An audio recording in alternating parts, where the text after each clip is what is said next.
John Anik and Kenny Florian podcast. John Anik and Kenny Florian. I love them. I can't get enough of them. Let's hear that Boston next. Big jab there from Duffy, and Frank Mir is hurt now. Down goes Duffy on call.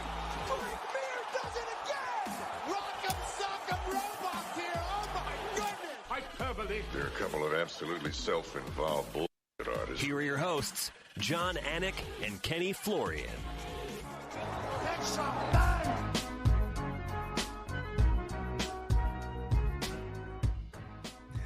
Oh, good to be live with you on a Monday, July 29, 2024. It is episode 503 of the ANIK and Florian podcast. Ken Flo continues live from the Carolinas. Gosh, man, I mean, these guys, man, who fought for the belt a bunch, they have these extended vacations. We do have Boston Anik in studio today as well. Jay, how we feeling, brother? Oh, come on. Come on. Yeah, he's feeling good. More on that in a little bit. Cory Sandhagen is live right now in Abu Dhabi. He was in Dubai, as I understand it. He's in Abu Dhabi right now, and he's going to join us live in advance of yet another main event for him coming up this weekend against Umar Nurmagomedov. But a lot to get into today as we recap UFC 304.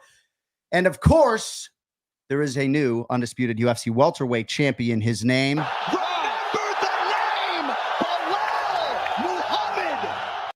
I don't expect to be particularly articulate today when it comes to this subject. I have often said, Ken Flo, in this job now 13 years or so, best part of it is when a non-UFC champion breaks through and becomes that, realizes that, effectively changes their lives, families' lives forever. That is Belal Muhammad's new reality. He is 24-3 as an MMA pro. He's as good as he thinks he is, leads the league in self-belief, so loose and confident on fight night. It's incredible to watch him handle these championship fight weeks and these big-time fight weeks. There is a new UFC welterweight champion, and he's a member, as it so happens, of this ANIK Florian podcast family. Belal remembered the name Muhammad. Yeah, not only did he win the championship, he did it in dominant fashion. And again, this was Belal with a beautiful game plan, beautiful execution of that game plan, more importantly. And he was able to take Leon Edwards out of his game perfectly. I think his ability to force Leon to be uncomfortable, to push the action, to pressure, it's something a lot of people have tried to do against Leon Edwards, Kamaru Usman included. They were not successful. Belal was. Just amazing stuff. So he got off to a great start, obviously, and when he did take Leon Edwards down, oftentimes it had some style to it. I mean, there's so many different angles to this fight. You and I thought it was wicked entertaining. It had back and forth. It had a massive moment for Leon late, of course, as he rallied back in the fight as he did in round 3. But Belal Muhammad got off to an outstanding start and really did everything that he said he was going to do in terms of making it a suffocating night for Leon Edwards, taking him down. But I also thought his striking was a huge, huge part of this. I mean, Canelo Alvarez, perhaps he is not, but his jab was outstanding, and he landed a lot of significant shots on Leon. And I don't know if Edwards and his team would ever even acknowledge those shots after the fact, but there are a lot of things that could have played into Leon Edwards's fatigue or maybe listlessness, as we saw at the beginning of round 2. Belal Muhammad had a lot to do with that. You know, Belal's strength is the fact that he knows how to put it all together. Throwing a jab is one thing. Pressuring an opponent is one thing.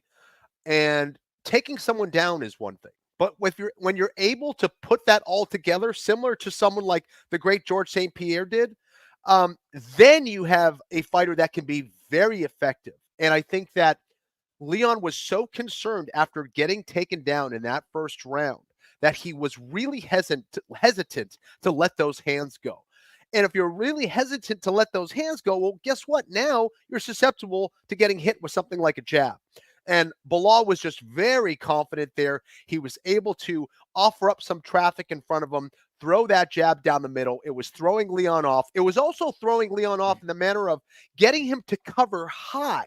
And instead of clinching the upper body like Kamaru Usman did, Belal decided, just like Khabib Nurmagomedov, to wrap up those legs. He level changed beautifully. He was able to clasp hands, put Leon on his back, and just dominated from there. So it's just brilliant execution. So the Palestinian-American Belal Muhammad is the undisputed UFC welterweight champion, 10-0 with a no contest spanning his last 11. 20th UFC appearance. He gets his 15th UFC win. It's 6 in a row since that no contest against Leon Edwards. And there were so many things that came out of Belal Muhammad's mouth during fight week that a large part of the fan base scoffed at. Whether it was comparing himself to George St. Pierre, as GSP's teammate, by the way, Kenny Florian just did in a soft way, granted, but that, or comparing his boxing to Canelo Alvarez, or suggesting to us on these airwaves that Leon Edwards was not the most difficult matchup for him in this welterweight division.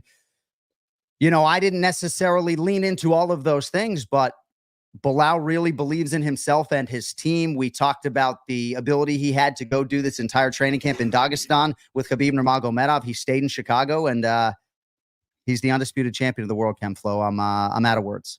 Belal knew. He definitely knew, and he was very confident heading into this. He looked extremely relaxed walking out to the fight, before the fight, just seemed very much at ease. And the beginning of that first round, man, I said, Leon's in for a fight. You could just tell. I wasn't sure if Belal was going to win at that stage of the game, but I knew it was going to be a barn burner, and Leon was going to have to fight his ass off. It didn't matter. I think Leon did fight his ass off, and the only round he really had was round 3. Belal was just able to pressure him so well, and Leon just looked like he was kind of forcing stuff a little bit. He was allowing Belal to cut off the cage, and again, this is a Belal that knows how to formulate a game plan, execute beautifully. He was taking space away from Leon Edwards, and that's what you need to do. Leon likes to fight comfortably, like so many other fighters, right? But some guys are very good with chaos. Some guys can throw a lot of volume. Leon is not that guy. And Belal was brilliantly able to pressure Leon, get him to throw when he didn't want to throw. He was able to take him down when he wanted to. He's able to control and slow down the game on the ground and frustrate Leon and take him out of the game. And from there, he just kind of ran away with it. So this is Ken Flo's sick game. Flo is under the weather, still punching the clock, as you would fully expect. How about that? Was a Bitcoin conference get you little sniffles? Huh? Not a lot of math at the Bitcoin conference. Oh, gentlemen, this mixed martial arts analysis talking about the welterweight champion. I mean, like, can you hit that button, John? Can you hit the button? Yeah, I have the button. I mean, hey, I gotta stop you down there.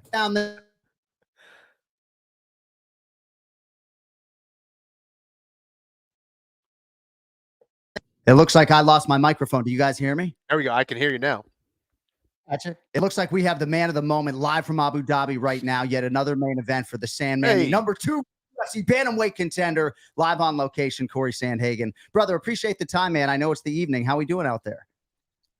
Yeah, we're doing good. You guys aren't out here yet? Or I guess, John, you're not out here yet? Daniel Cormier is on his way. That is not on my calendar because I'm going South Florida to Perth, Western Australia in about 10, 15 days or so. So I'd love to be there. We might do a watch party because you're such an elite fighter that we want to, bring some extra noise to your fight. But how are we feeling, kid, in advance of yet another headlining spot for you? Yeah, good. Real excited to be headlining another show.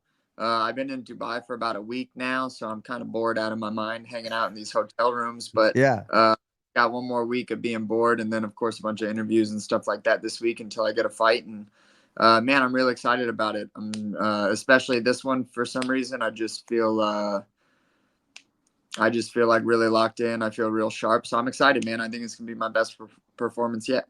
All right, I'm going to send it over to Ken Flo here in a moment, but I did just want to get this out of the way because I know you have a certain kinship with Curtis Razor Blades, and I guess I just want to get your thoughts on what happened for him over the weekend. It kind of was over before it started, 60 seconds in. You know, I do think Mark Goddard probably stepped in at the right time, and perhaps that's neither here nor there, but I know for a lot of us, we were just excited that Curtis finally had this opportunity, and it went by the boards pretty quickly, obviously at the hands of Tommy Aspinall. Yeah, definitely. I mean, that's a heavyweight division, man. I think that's the toughest division to be in just because it's almost like those bare knuckle fights where it's just like who can land the best shot the quickest. And that's how heavyweight goes, man. And there's really no shame in it. I haven't talked to Curtis or anything yet, but he's been my bud for a while and I really care about him. He's a great guy. So it sucks to watch him lose, but what can you do, man? That's that division, dude. Yeah. Like, you on the chin and you get put out sometimes. And I think, it's a tough sport already, but to be a heavyweight, I think it's just got to be that much more tough, just because sometimes it doesn't even come down to skill. It's just about who true. can get the better shot sooner. So sucks. Cory, Nurmagomedov is clearly a great fighter, but you're easily the best fighter that he's ever faced. Do you feel like you're fighting him at the right time right now? Yeah, I suppose so. When I fought Song, that was kind of one thing that came to my mind, is I was like, all right, like, this win is going to age really well against Song, being that he wasn't really, the biggest name or had the biggest fights yet at the time. I think that Umar's pretty similar. I think that this win is going to age really well, and I think he's going to do fantastic things in the UFC, but he's not going to get past me first. He's going to have to do it after me, and yeah. It seems like you're a guy that's not really concerned with the odds, but are you surprised that he's coming into this fight as that big of a favorite? Yeah, that's a little annoying. That is a little annoying. I don't really, like, deep down, I don't really give a shit, but it is a bit annoying just that I guess I'm getting counted out, but I don't really know where that's stemming from. Maybe the wrestling and just the Dagestanis kind of have this like mythical monster surrounding around them right now. And so I think that's where that's coming from. But, I kind of know how I come across, and I know that I'm maybe not the biggest personality in the world, and maybe not the best salesman in the world, but I do know that I'm maybe one of the best fighters in the world, maybe the best fighter in the world. So I just let my fight shine for me. And yeah, I got a lot of people that I guess I got to prove wrong on Saturday. Where does a win over Nurmagomedov put you? Like, what do you want next? Yeah, definitely a title fight after this one. I mean, Dana, I think, said it himself when he announced the fight, is that it's a #1 contender fight. I don't think that there's anyone really in the conversation. I think before Merab and O'Malley got booked, it was me and Merab were really the only guys in that conversation. And, being that Umar is way down in the rankings, apparently no one will fight him. I'm the guy that's stepping up and doing it. And that means something, because I'm doing it again. We were scheduled to fight last year. So I'm doing it again. So, yeah, I mean, that counts for something, and I definitely believe that Umar is one of the tougher, like, stylistic matches to go up against in the division. He's very unique in all areas, in the striking and the grappling. He's super unique. So I spent a lot of time this camp learning. I spent a lot of time, perfecting and doing all that stuff. But man, this camp was a lot on the brain, just having to, when you fight someone that's so well-rounded, it can be a lot, man. And I worked my ass off for this fight, and it's going to really pay dividends, because it's going to be one of those where I'm back there showering off all the blood, and I kind of get to just sit and think to myself, like, man, I'm proud of that one. I'm proud of that one. So that's the way I'm feeling going into this one. What a great mentality and answer there from the #2 ranked UFC bantamweight in the world, Cory Sandhagen, at Cory Sandhagen MMA, all one word, on Instagram. Looks like you got some merchandise out there. Now, I've been known to buy fighter merchandise. I bought a Chiwiwis hat on Raul Rosas Jr.'s website recently. So, but you had a t-shirt that I liked recently. Where can people buy that merchandise? I'm not getting you out of here yet, but that just popped into my mind. Yeah, CorySandhagen.com. I saw everything on there, instructionals, merch, all of that.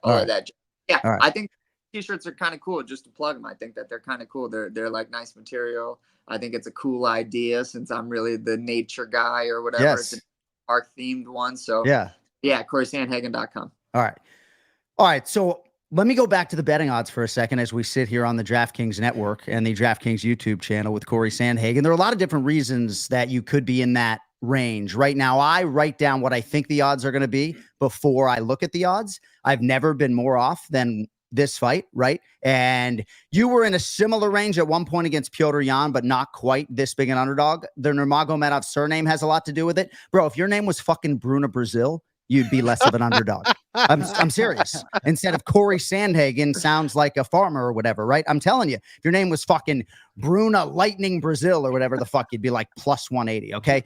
Nurmagomedov surname, undefeated, right? Yeah, just I think maybe your general disposition, right, might have something to do with it, right? But I do think you're still, in terms of your peers, right, most of these people believe that you are the hardest fight for Sean O'Malley, and pound for pound, 1 or 1A as far as the best 135 pounder in the world. I guess when it comes to the champion, Sean, I guess you're probably happy to see him in a pretty good competition cycle here and fighting the guy in Merab who you believe is the rightful number one contender right now. Yeah, definitely. I mean, Merab, I mean, how can you even argue with the guy? You know, like it was hard for me to even argue with the guy when I was trying to give out my, right. You know, he got like 10, 12 fights, wins in a row. So that's amazing in the UFC, you know, so good on Merab. You know, I think that they're going to have a hell of a fight.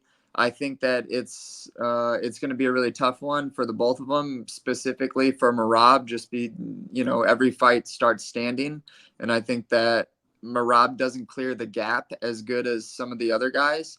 And O'Malley is really good at keeping space and making it really difficult for people to get close to him. And just having that amount of a height advantage against, you know, kind of his mover style and his athletic attributes, I think that it's going to be a really tough one for Merab. But I'm really curious to see what happens. You know, I guess anything can happen. It's really hard for me to imagine.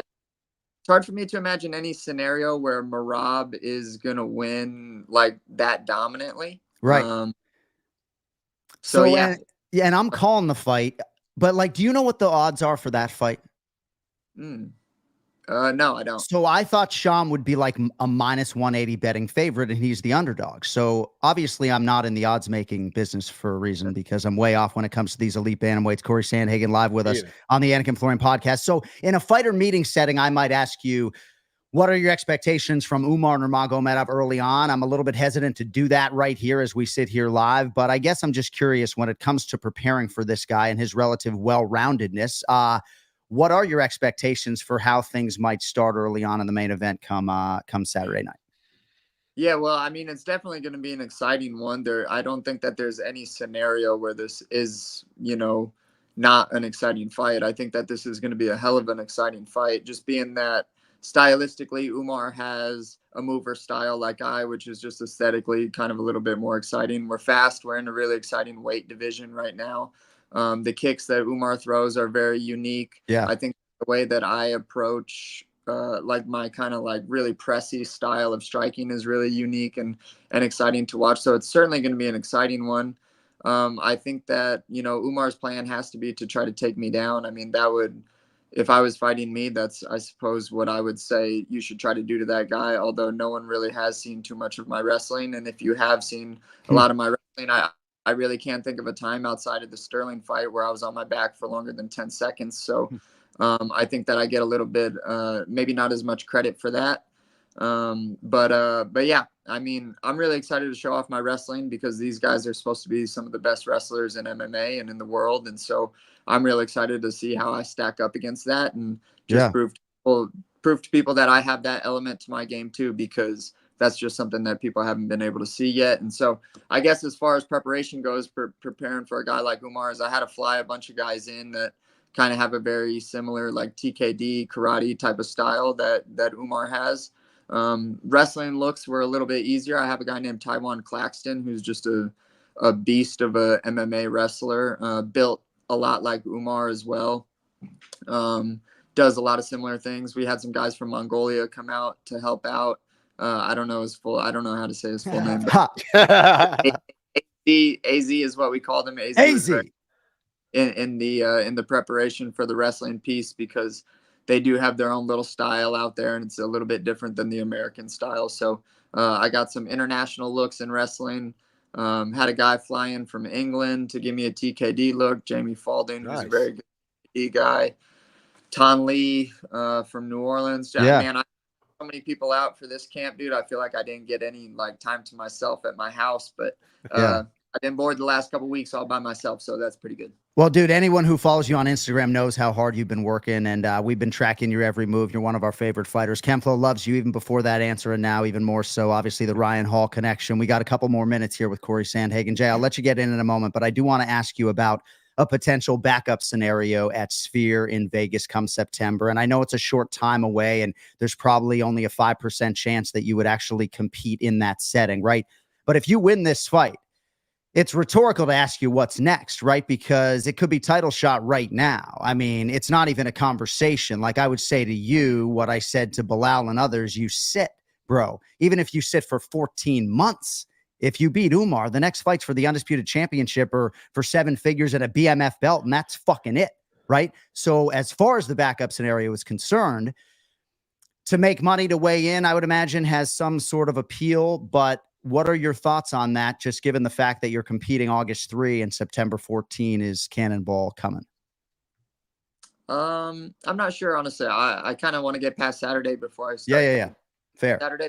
But it would kind of have to be a lot of money for me to do that. I think just it being a month later and me feeling like there's like, I think that I punched my ticket 1,000% to fighting for the title after this one. So to do something as like take a short notice fight like that actually would be, on the stupid side of things, but I've been known to do some stupid things sometimes, so we'll see. It's hasty. No, it's hasty, right? It has nothing to do with Sphere in Vegas and the unique nature of that live event, right? You've competed for the interim championship, but yes, I'm telling you right now, the win over Rob Font should have granted you a title fight. So then you go beat this undefeated guy who you twice have accepted when, probably Sandhagen fans and management are like, you don't necessarily have to do this. So I'll shut the fuck up now, but I think you know how I feel. Jay, you got one for Cory on the way out. Yeah, it's not even a question. From my standpoint, and fuck the betting line, right? The smart money will come in. That line probably won't even close where it is.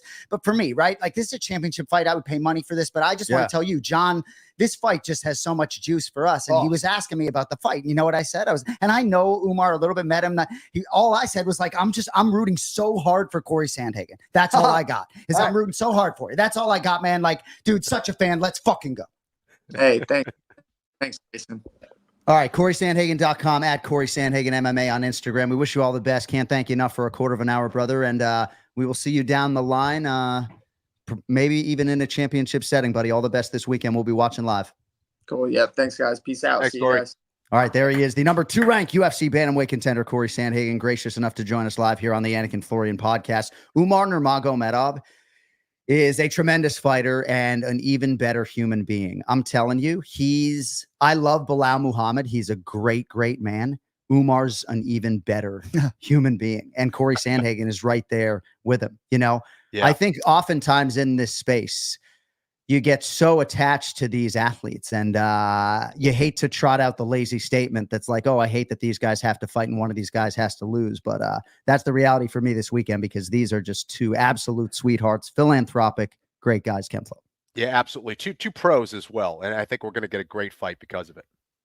You got something over there, fanboy? No, I know I get all, that's what I was going to say. Yeah. I know I get all excited, but Cory is brilliant. I've never heard, speaking to him about MMA or life, it's just that whether it's on camera or off, but whether he wins or loses, his perspective, I mean, he's wise beyond his years and so skilled in the octagon and so humble. And it's, for him taking this fight is real. So do we got camera 3 access today? That's what we're going to do. I'm getting there. Don't produce the show. Headlines brought to you by Cuervo. Now's a good time to enjoy the tequila that invented tequila.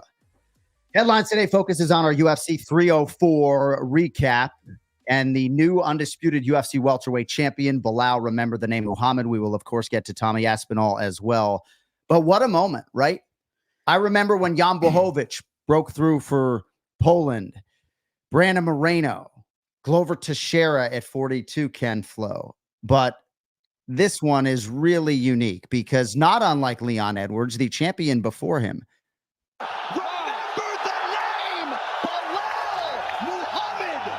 He was only getting one shot, Kenny, and he certainly was ready to go when round 1 began. Yeah, absolutely, man. He seemed ready. He seemed like he had the right game plan.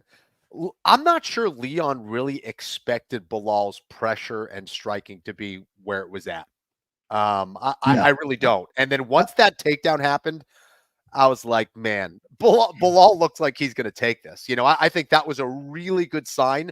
I think it really deflated Leon Edwards to a certain extent and, put his back against the wall. Well, and it can be cliche to just say, oh, he's getting better every fight, or a guy's getting better every fight. But, Belal truly is. And I remember, I think it was maybe the Damian Maia fight, if I'm not mistaken, where I noticed a distinct difference in the crispiness of Bilal's striking. But for me, whether people talk about remember the decision, it's all dominant decisions, right? Are we going to put some respect on the 11-fight unbeaten streak now? Right. Because he's strapped up? I mean, when are we going to celebrate? When are we going to celebrate? We're going to celebrate right now, but I do want to get into something you said because you focused on the decision there for a second. And Kenny and I were talking off the air at just how appealing this championship fight was for us. Now, perhaps it wasn't a quote unquote barn burner, but it had so many things that you want a title fight to have. And say nothing of the fact that Belal Muhammad's striking looked outstanding. His jab was great. He landed a lot of significant strikes on the feet, but his wrestling was wicked exciting, Kenny, in rounds 1 and 2. Leon came storming back with his wrestling and back control in round 3. Belal Muhammad didn't have a chance to get out from that. And then Muhammad in kind responds in round 4. Back and fucking forth we go. And then Leon paints the canvas with Muhammad's blood in round 5 and rallying back in the fight. So I'm not sure exactly what we are looking for. I think a lot of people just watch Belal Muhammad with a tainted eye. And that's why I tweet cry. Right? Like, I am a Leon Edwards fan. As anyone knows, Shabba Matapod is my favorite song, right? My most significant call of my career is Leon Edwards, right? The favorite moment of my professional career is when Leon hugged me after the fact 6 months later. But it is time to put respect on the name Belal Muhammad. And if other people don't want to do it, we're going to do it here. And I'm going to tweet, not to Team Edwards. I'm going to tweet to this segment of the fan base, fucking cry. Just cry today. Cry. Well, this is kind of what we were talking about before, where you're never going to appease the fans no matter what you do. People are going to hate on you no matter what. And most people, when it comes to the fight game, the least educated they are is in regard to the grappling game. They don't know how to appreciate it. They don't know how difficult it is. And I mean, look at Kamaru Usman, okay? One of the greatest fighters, all right, to take people down and control them. And he wasn't able to do that against someone like Leon Edwards. And the fact that Belal was able to do that in dominant fashion through 20 minutes of that fight is just insane and a testament to how hard Belal works. And I want to go back to their first fight. And I think one of the worst things I did was actually watch that fight, because that Belal is nothing like the Belal that fought on Saturday night. That was like a stupid thing for me to do, because like Belal looked 10 times faster on Saturday night than he did in that last fight. Like, he just seemed way more comfortable with everything he did. And of course, it's like, duh, he had, kind of took it on relative short notice. But I mean, it really is amazing to see the improvements that he's made. And again, just the execution, man. And this isn't a guy, he's not a D1 wrestler in college. He didn't wrestle in the Olympics. He's not, he's not a world-class striker. He's not this world-class Brazilian jiu-jitsu guy, but it doesn't matter. Again, GSP wasn't either, but it's how you put it all together and how you formulate your game plan and how you execute. And right now, I'm not sure there's anybody better when it comes to Belal and his team in doing that. And how you train largely 24/7, 365, or how you approach and commit to the mixed martial arts championship lifestyle 24/7, like 345, right? If not 365. And this man is a devout Muslim who will defend his title amidst a Ramadan training camp if need be. I think we are going to try to get Belal Muhammad later today. He's in Greece on vacation, but we're going to try to get the champion. And I would dissuade him from turning around quickly and fighting in Abu Dhabi. I think it's going to be Shavkat Rakhmonov, but I don't think he should do so quickly. That's really not that far off from right now. But the strength and conditioning commitment can flow. Like, I wonder, for a worker like you, Kenny, what would you have done with 15 months in the middle of your fighting prime, knowing you're probably going to fight Leon Edwards, right? What would you have done the fuck with that time, right? Not steroids, right? You do fucking squats and you wrestle. And man, it looked like he wrestled. He looked in a lot of parts like some of these elite wrestlers that, just able to do what it's coming. You can't fucking stop it. he looked phenomenal physically, technically, spiritually. He was just at a different level, man. And, you know, certainly the things that go outside the cage can fuel him. And I think that was the case, but it also can be a burden on you. That's in the back of your mind. That is a certain level of stress that you're dealing with. Of course, I'm talking about what's happening in Gaza and, you know, his family members and everything he's dealing with. So, you know, the fact that he was able to pull this off, you know, just kind of makes it all the more impressive to me. No, I'm just blown away. The whole experience, really. I'm overwhelmed with emotion for him and his family. You just talk about the work, though, that he's put in, John, and over again. You know, some of these moments where UFC 300, you're hearing 3 other names for Leon Edwards, none of which are Belal. We lost this. So there's so many different things that I have in my notes here, Ken Flo, and I don't know how much of these you actually.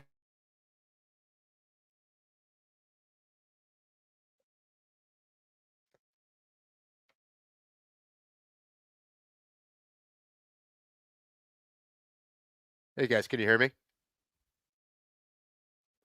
But it's Yeah, so we're having a little bit of sound issues with John and Jason. We'll probably get them back. And You guys can there? you hear us? We Yeah, are here having some difficulties, brother. there we go. You got it? A little bit. Still breaking up. But if you guys want to refresh your browser. But yeah, again, you know, the fact that Belal was able to pull this off in this manner in England, you can see he got out there early.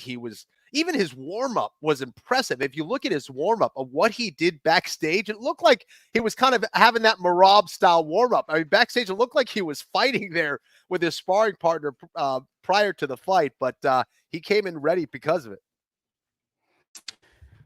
Yeah, you love technical issues. I know. Well, I've been trying to go live every Monday morning, especially after pay-per-views at 11 a.m. Eastern, and I have AT&T, I have Xfinity, so if this is going to be a problem, I'm going to freak out. But there's so much I want to get into when it comes to this fight. Ray Longo scheduled to join us here in a few minutes as well, but a lot more when it comes to Belal Muhammad. And as my technical difficulties came, I was acknowledging Big Valley Flow Striking Academy, Ken Flo, Horacio Gutierrez, Lewis Taylor, longtime right-hand man of Belal, integral in all of this and this world championship. Mike Cannon, right? LT.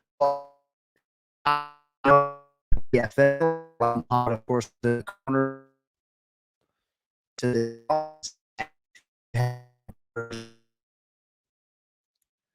You're breaking up a little bit there, John.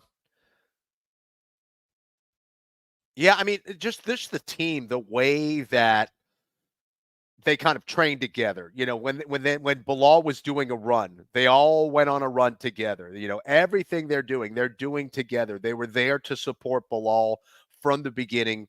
And, you know, that's the kind of stuff that, you know, will fuel you as a fighter. When you have so many people behind you, so many people that believe in you, so many people that will show up for training sessions and give 100% each and every time, that's the stuff that's going to make you better. And it is very evident that Belal has a great team around him, from his sparring partners to his coaches.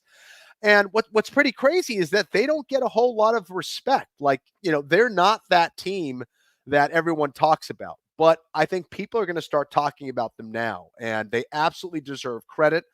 And, you know, obviously the fighter, Belal, in this case, it does make a difference. But it's one thing to go out there and win and, you know, squeeze out a win. But when you're taking the right approach from a tactic standpoint, from a strategic standpoint, and executing like someone like Belal, it's really, really impressive. Ray, how you doing, man? Hey, can you see me? I can see you. I can see you. You got your head cut off a little bit, but there we go. There's that beautiful head of hair. My man. How you doing, Ray? What's How happening, man? Holy, is it just me and you today? Well, we lost Jason and John. I think they're going to try to come back on it. We're having some technical difficulties, my man. Wow. But yeah. So Ray, first of all, Belal pulled off an upset, man. Well, first of all, did you see this as a big upset? I didn't see it as a big upset, but I did think Leon was going to win the fight. So, you know, to me, it wasn't like an upset, but I think this is what I like about the fight. First off, and basing it based on, I guess, the previous fights. This is a guy that came out, Kenny, and he wanted to win. He took chances. He went forward right from the beginning. After the first 3 minutes, when I was watching with a couple of guys, he was already a winner to me. He really was. He was already a winner. I don't care how that fight went. He went out and went for it, and it ended up paying off for him. But, I think, so, hats off to Belal. I mean, you could see he wanted it. He had his method of victory, stuck to his game plan. But there's something, and I love Leon. I love his team. They tried to motivate him again. That stuff, you can't get too many of those out, right? You can have that one moment, but then after that, it's tough. But I just feel like he's a tortured soul sometimes, and he's such a nice guy. But when I look at him, it just looks sometimes like he doesn't even want to be there. It's heartbreaking to me. So I think that kind of takes away from what Belal did. Not takes away, but optics-wise takes away from what he did. But man, did he go for it? And God bless him, man. He believed in his heart he could win that fight, and I think that was beautiful. Yeah. Yeah, I think Leon is so technical that it's very difficult for guys to get past that technique. And by that, I mean, he's able to dictate the range really well. He kind of strikes when he wants to strike. He's able to control the range really well, and he likes to fight comfortable. And this, to me, was a fight where he wasn't able to do that. He was not comfortable, and it was like the perfect game plan from Belal. He got in his face. He made it ugly. He made it chaotic, and he forced Leon to throw a lot more strikes than he wanted to, I think. That's the key. He couldn't get comfortable because the other guy wasn't cooperating. And as I was looking at that fight, I couldn't help but think, I really feel that's what Merab's going to do to O'Malley. You know what I mean? He's going to take Merab chances. Does the same thing every fight. You gotta punch your way in. You're going to sit on the outside with a guy like Leon and just try to pick your shots. Not going to work. Right. So that's what he did. He kind of panic punched his way, not panic punch, but he was going forward. He's going to throw something. And when you have the wrestling behind that, it's a different story. Like, imagine if he didn't have the wrestling to go with that. That could have been a long night for him. Eventually, it wears off. But with the wrestling, it was absolutely phenomenal. He punched his way in. He didn't give a shit. And he got what he wanted. And I see the same path of victory from Merab. Yeah, all right. I'm not going to sit here and let you fire one shot at me, but let's make it a fucking fight, man. Let's get dirty and see what happens.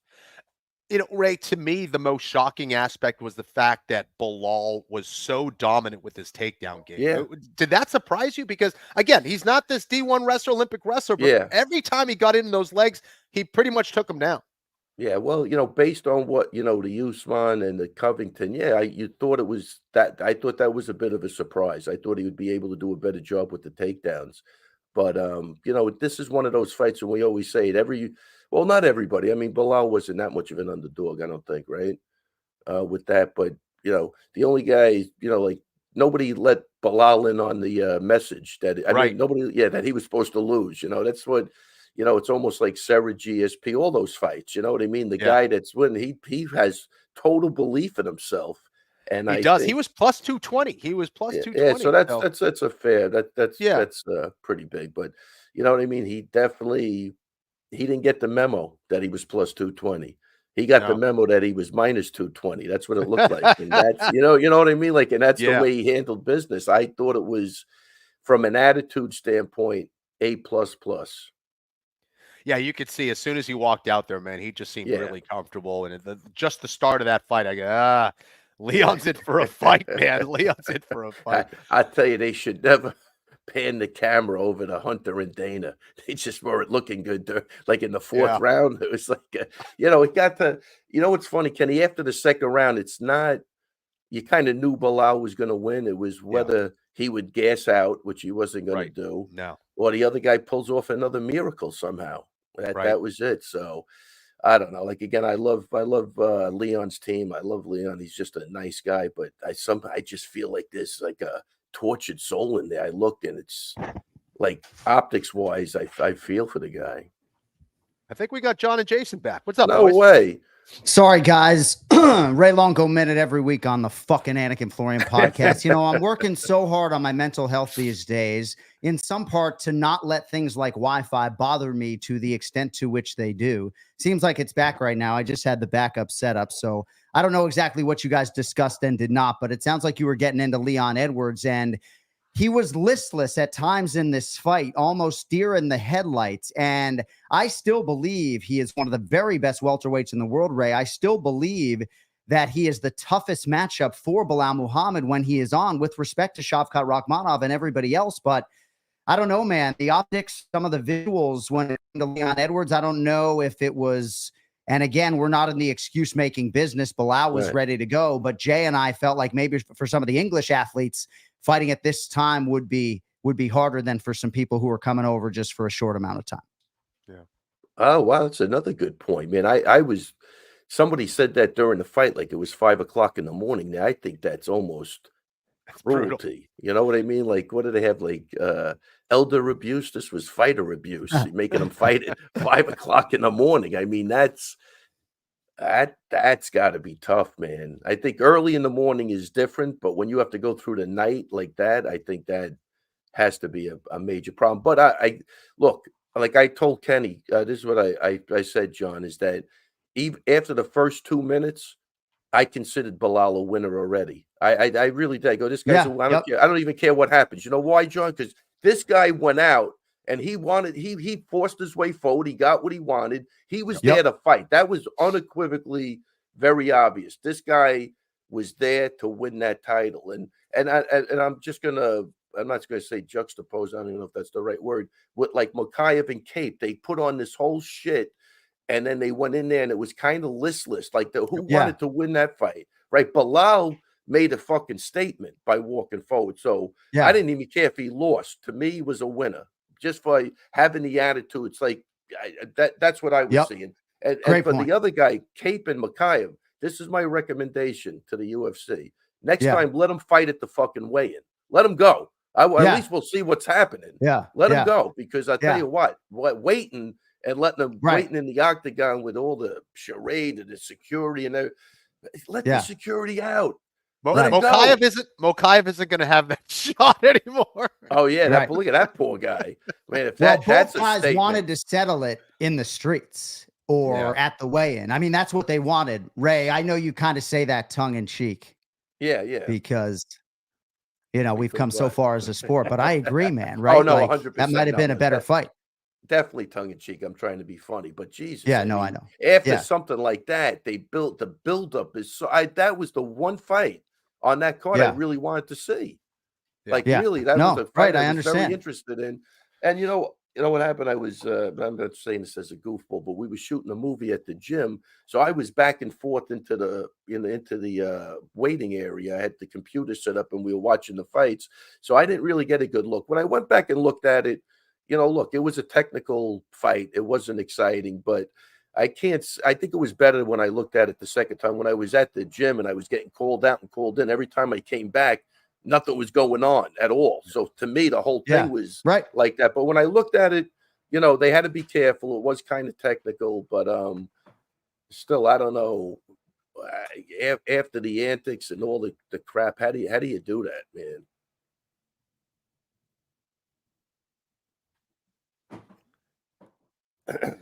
Yeah. So, well, I kind of John, you back? Hear me? I know we're live, and we apologize. Yeah, John may have to refresh and come back. John might have to take his Xanax. Let's face it. I mean, with that, we're not down. Kenny, we're not down to Wi-Fi right now. We're down to intervention with medication. That's what we're down to. He needs something big because he's not going to make it. I can tell. Yeah, Jason's right across from him, so Jason's probably going to get hit with something. But I kind of wanted to move on to the other title fight. Tommy Aspinall took on Curtis Blades. Wasn't the longest fight, but Aspinall did what Aspinall does. I mean, the guy moves like a cat. His striking is devastating. It was a jab that dropped him initially. What do you think of his performance, and what do you think of the stoppage? Was it too early for you? I tell you, I think his performance was perfect. It's exactly what he should have did. I'll tell you, that's funny. Everybody thought he got hit with the right hand. I know. And then when they went back, it was just a jab, which that's never a good look. But based on that, he wasn't out. But the other guy did what he was supposed to do. He kept hitting him, even though I'm not saying everything was landed. My initial reaction was, it was stopped a little early. But if he keeps going like that, it's just, you got to stop it. You know what I mean? So Aspinall, he did exactly what he was supposed to do. He wasn't going to let that guy off the hook, and he was throwing. Was it, who knows? Blades, I don't think was too upset either. I mean, at least in his statement after. But at the time, I thought it was a little too early for a big fight like that. And but Blades, when you went back and looked, he really wasn't reacting the right way either. I mean, that's all part of the game. You have to. Sometimes you got to be an actor in there too. You got to act. You got to sell it. You got to keep moving. He just didn't do the right things, I don't think. So hats off to Aspinall. Yeah, well, so much of it is optics, right? And when I saw Curtis Blades go flat, it looked like it might have been from a punch. It looked like maybe he was out, and then it was a couple shots after. But I think it was just like the application of weight from Aspinall that flattened him out. But when a lot of things going on, and a lot of things transpiring in that quick of a time, maybe the referee thought that he's out, or he comes back in. So that was a tricky one, man. Yeah, Kenny, those big guys, they don't move like cats down there. That's why Aspinall's pretty cool, because he is pretty quick, but it's not easy for those guys to start scrambling on the floor like that. So I think you got to give them a little more time to build back up. But that's just me. I mean, it doesn't matter. Aspinall did, he did exactly what he had to do, and he deserves to be where he's at. And I think it sets up for a big confrontation with Jones or Stipe, whatever they decide to do with that fight. So what do you think of that announcement? Now, I'm not sure Jones is going to take that fight, but it looks like the announcement from Dana is that the winner of Stipe and John Jones will fight Aspinall. Right. I guess the take on that is, what do you think about that announcement, and do you think it's actually going to happen? I think we touched on this a week or two ago, but the Connors, the Joneses, they're just not reliable. Not even, it's not just being healthy, getting to the fights. Do they do something stupid outside? You know what I mean? Like there's always an issue. So as a promoter, Kenny, you can't really, you got to tiptoe around everything, because you don't know if they're going to make it to the fight, and it has nothing sometimes to even do with the fight. You know what I mean? Somebody's hitting somebody's getting in trouble, somebody's doing this, doing that. So what I think of the announcement is, I'm not going to get excited until the night of the fight. That's what I think of the announcement. You know what I mean? It's like one of those deals. Like they just did it too many times, I think, anyway, but I don't know. Well, I'm going to add to the P and the Cheerios there, right? Because I don't think John's even going to take that fight from a legacy preservation standpoint. Meaning, I think he knows that Aspinall is in his prime right now, right? And John Jones isn't, and I just don't see him risking his legacy to take that fight. I don't know. Listen, I'm addressing is Stipe and him even going to happen? They announced the other guy will be the backup fight.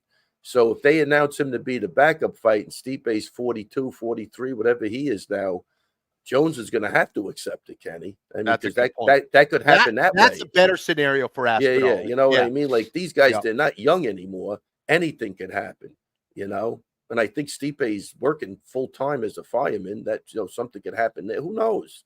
A lot of things could go wrong. So Aspinall, he could be fighting that night, and then there's nothing John could do about it. As far as protecting his legacy, I think hubris or narcissism will always. I don't know about that. I think he goes for it. Yeah, I don't think his legacy is already destroyed by everything else. I don't think he's got to worry about that, to me anyway. Right. He's going to be remembered for certain shitty things also.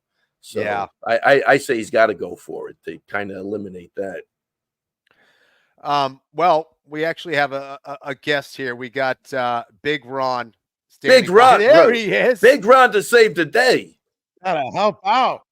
God, What's happening, Big About you Ron? boys are struggling today with the Wi-Fi. Hold on. Why do I look short? There we go. Yeah, oh yeah. What's up, boys? Trust me, Big Ron, you don't look short. That's what. Yeah, Good I am Lord. not taller than Big Ron. I can assure everybody of that. Yeah. What's And if you happening, dude? notice- So, what was your take on the fights? Like, what was the thing that surprised you the most, Ron? The thing that surprised me the most was I kept waiting for. I don't know. I was obviously rooting for Belal. I bet on Belal. Yeah. I'm happy Oh, about nice. it, but I'm like waiting for Leon to show that spark, and waiting for it. Bro, he just got demoralized from the first second of the first round. Well, it's hard to tell Yeah. because he's got the same that's the way we facial saw it. expression.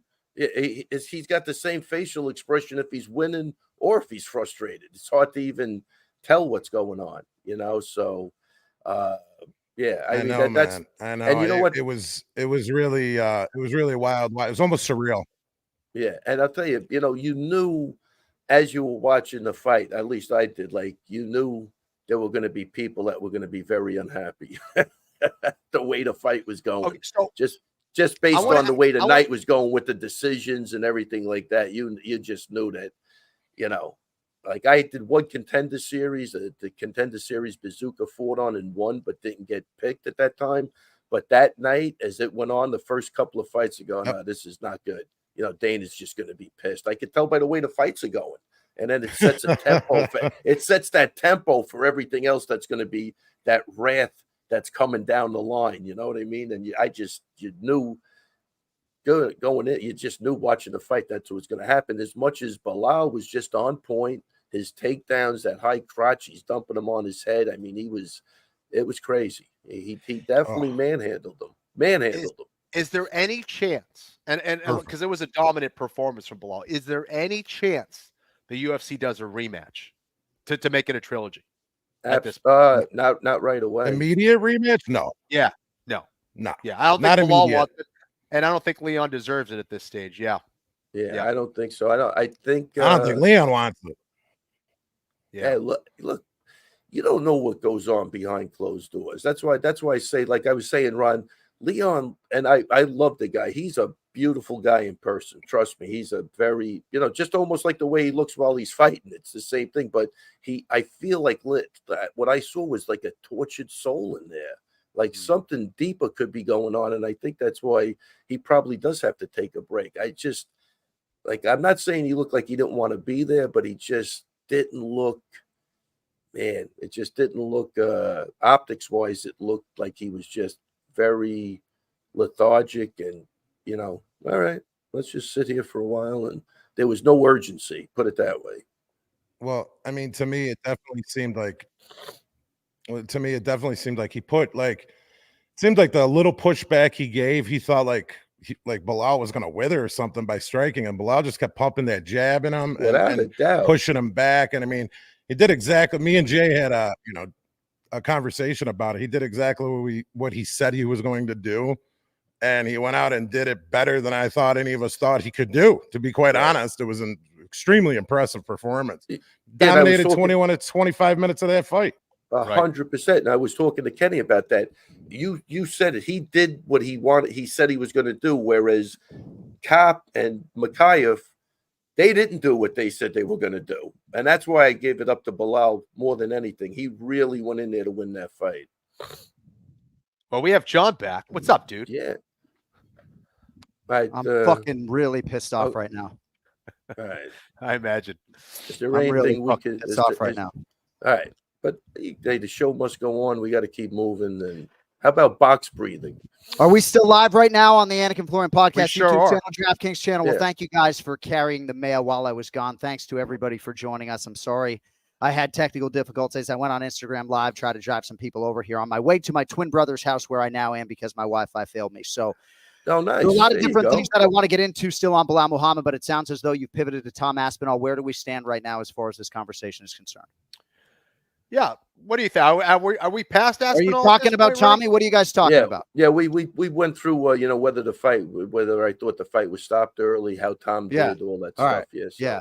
It is interesting. I do think, and perhaps you touched on this, that Tom Aspinall really looks forward to accruing some minutes in the octagon against one of these guys because he tried to nap for 4 or 6 hours and was unable to do so. You know, he went, I think, from 7 a.m. Saturday morning through the fight without sleeping. And had he been forced to fight into a 4th or 5th round, perhaps that would have reared its ugly head. You know, there were a lot of different variables when it came to the start time, but it kind of is what it is for broadcasters and fighters alike. You know, one thing I will say, and we'll dive back into the fight card, but I said to DC and Michael Bisping after the early prelims, as we stood up to do our ESPN2 on camera portion, Ken Flo, I was fucking toast, you know, and shortly thereafter I got my second wind. I felt great the rest of the night. You don't know exactly where you'll feel your worst, but that was certainly when I felt my worst. Have we discussed Paddy Pimblett, Ray?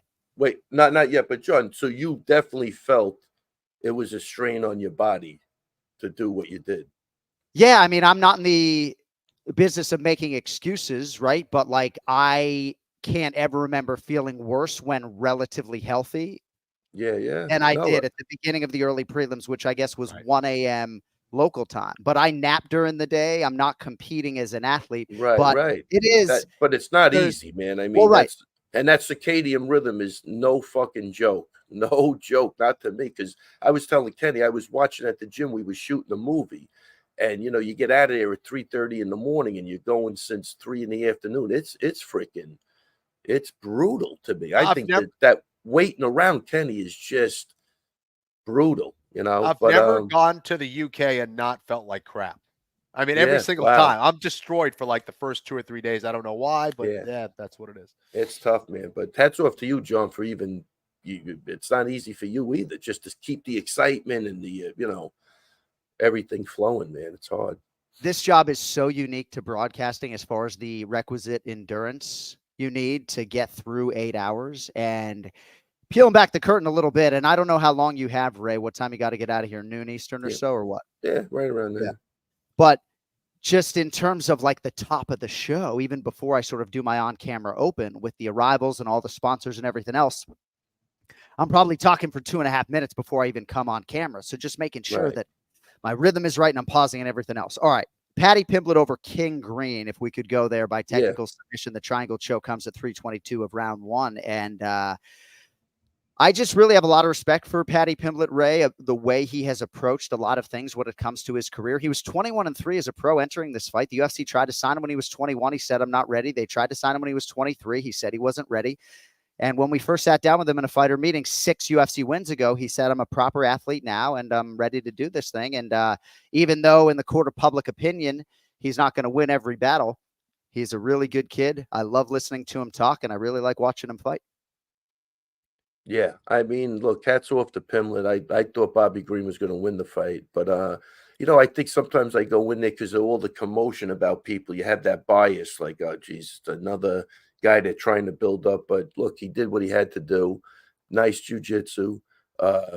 Why Bobby? I mean, the only way I thought for the guy to win the fight would be on the floor. Why Bobby Green would stick his head in there like that, Kenny? I mean, the shit drives me nuts. I'm baffling. It's baffling, man. I'm telling you, I walked away from this whole night not a happy camper. Just like everything was, even when somebody said the thing about Makayev getting cut, and I'm like, I just don't even know what's going on anymore. But then Bobby Green just stuck his head in there. I don't know. Whatever. Yeah. What do I know, Kenny? Kenny, what do you have for us on that? Some people would suggest that things happen in an MMA fight, and I guess me as somewhat ignorant fan would like to give King Green the benefit of the doubt that maybe he just got caught up in the storm a little bit. But what do you have for us on Paddy Pimblett and that short fight? To me, this was a lack of patience from Bobby Green. It seemed like he just wanted to do something for the sake of doing something. Both guys that weren't really landing a whole lot on the feet. There was a lot, like so much space between them. They were both like missing on a lot of punches, it seemed. But if you're breaking down this fight and you're looking at this opponent in Paddy Pimblett, the one way you lose is by going to the ground. And Bobby Green decided to go into the strength of Paddy Pimblett. Yeah. Now, this was an absolutely gorgeous transition by Paddy Pimblett, yes, but it wouldn't have happened without the initiation from Bobby Green. He shot a takedown, had his neck sticking out there on that arm in guillotine. Paddy transitioned to a beautiful triangle choke, and credit to Bobby Green, who really fought his ass off to try to get out there. An absolute warrior. He never tapped. Hopefully his arm is okay because he was out already, which it looked like he was out, and Paddy's cranking away at his arm, could have broken it. Thankfully, the referee saw it in time before there was major damage. But, man, this is just kind of like just another kind of poor decision from Bobby Green, who at times looks phenomenal and other times just kind of looks listless or just looks like he doesn't really, or I guess just acting like a rookie out there. So it was a confusing performance for Bobby Green, who really is a talented guy, really is tough when he's on his game, but that was not one of his nights. Yeah, and I think that's a big loss for him too. That's not going to fare well on his going that forward. Would have changed his career. You beat someone like Paddy, and for Paddy, he looked phenomenal. Like, that's a big win for him. Getting that win, that's going to move him up the rankings, going to get him respect for sure. And I think Bobby Green missed on that one, but just a gorgeous transition and finish. Yeah, without a doubt. Yeah, as a jiu-jitsu guy, you gotta love it. But just fighter IQ wise, fighter IQ is a real thing. It's a real thing, and winners know how to win, and they have a great IQ, and that's why there's only a certain amount of guys that make it to the top. I'm gonna say something, Kenny. You'll probably like this. I'm not a big like grappling, the jiu-jitsu like watching it, but Aljamain Sterling did something in combat karate. And it was probably, it went into overtime, I think. I don't want to misstate it, but he was behind Kenny with 20 seconds to go, and he ended up winning that fight. I'm saying winners know how to fucking win. Aljo, I when I saw him, I'm not even into that, like that big. I was blown away by that.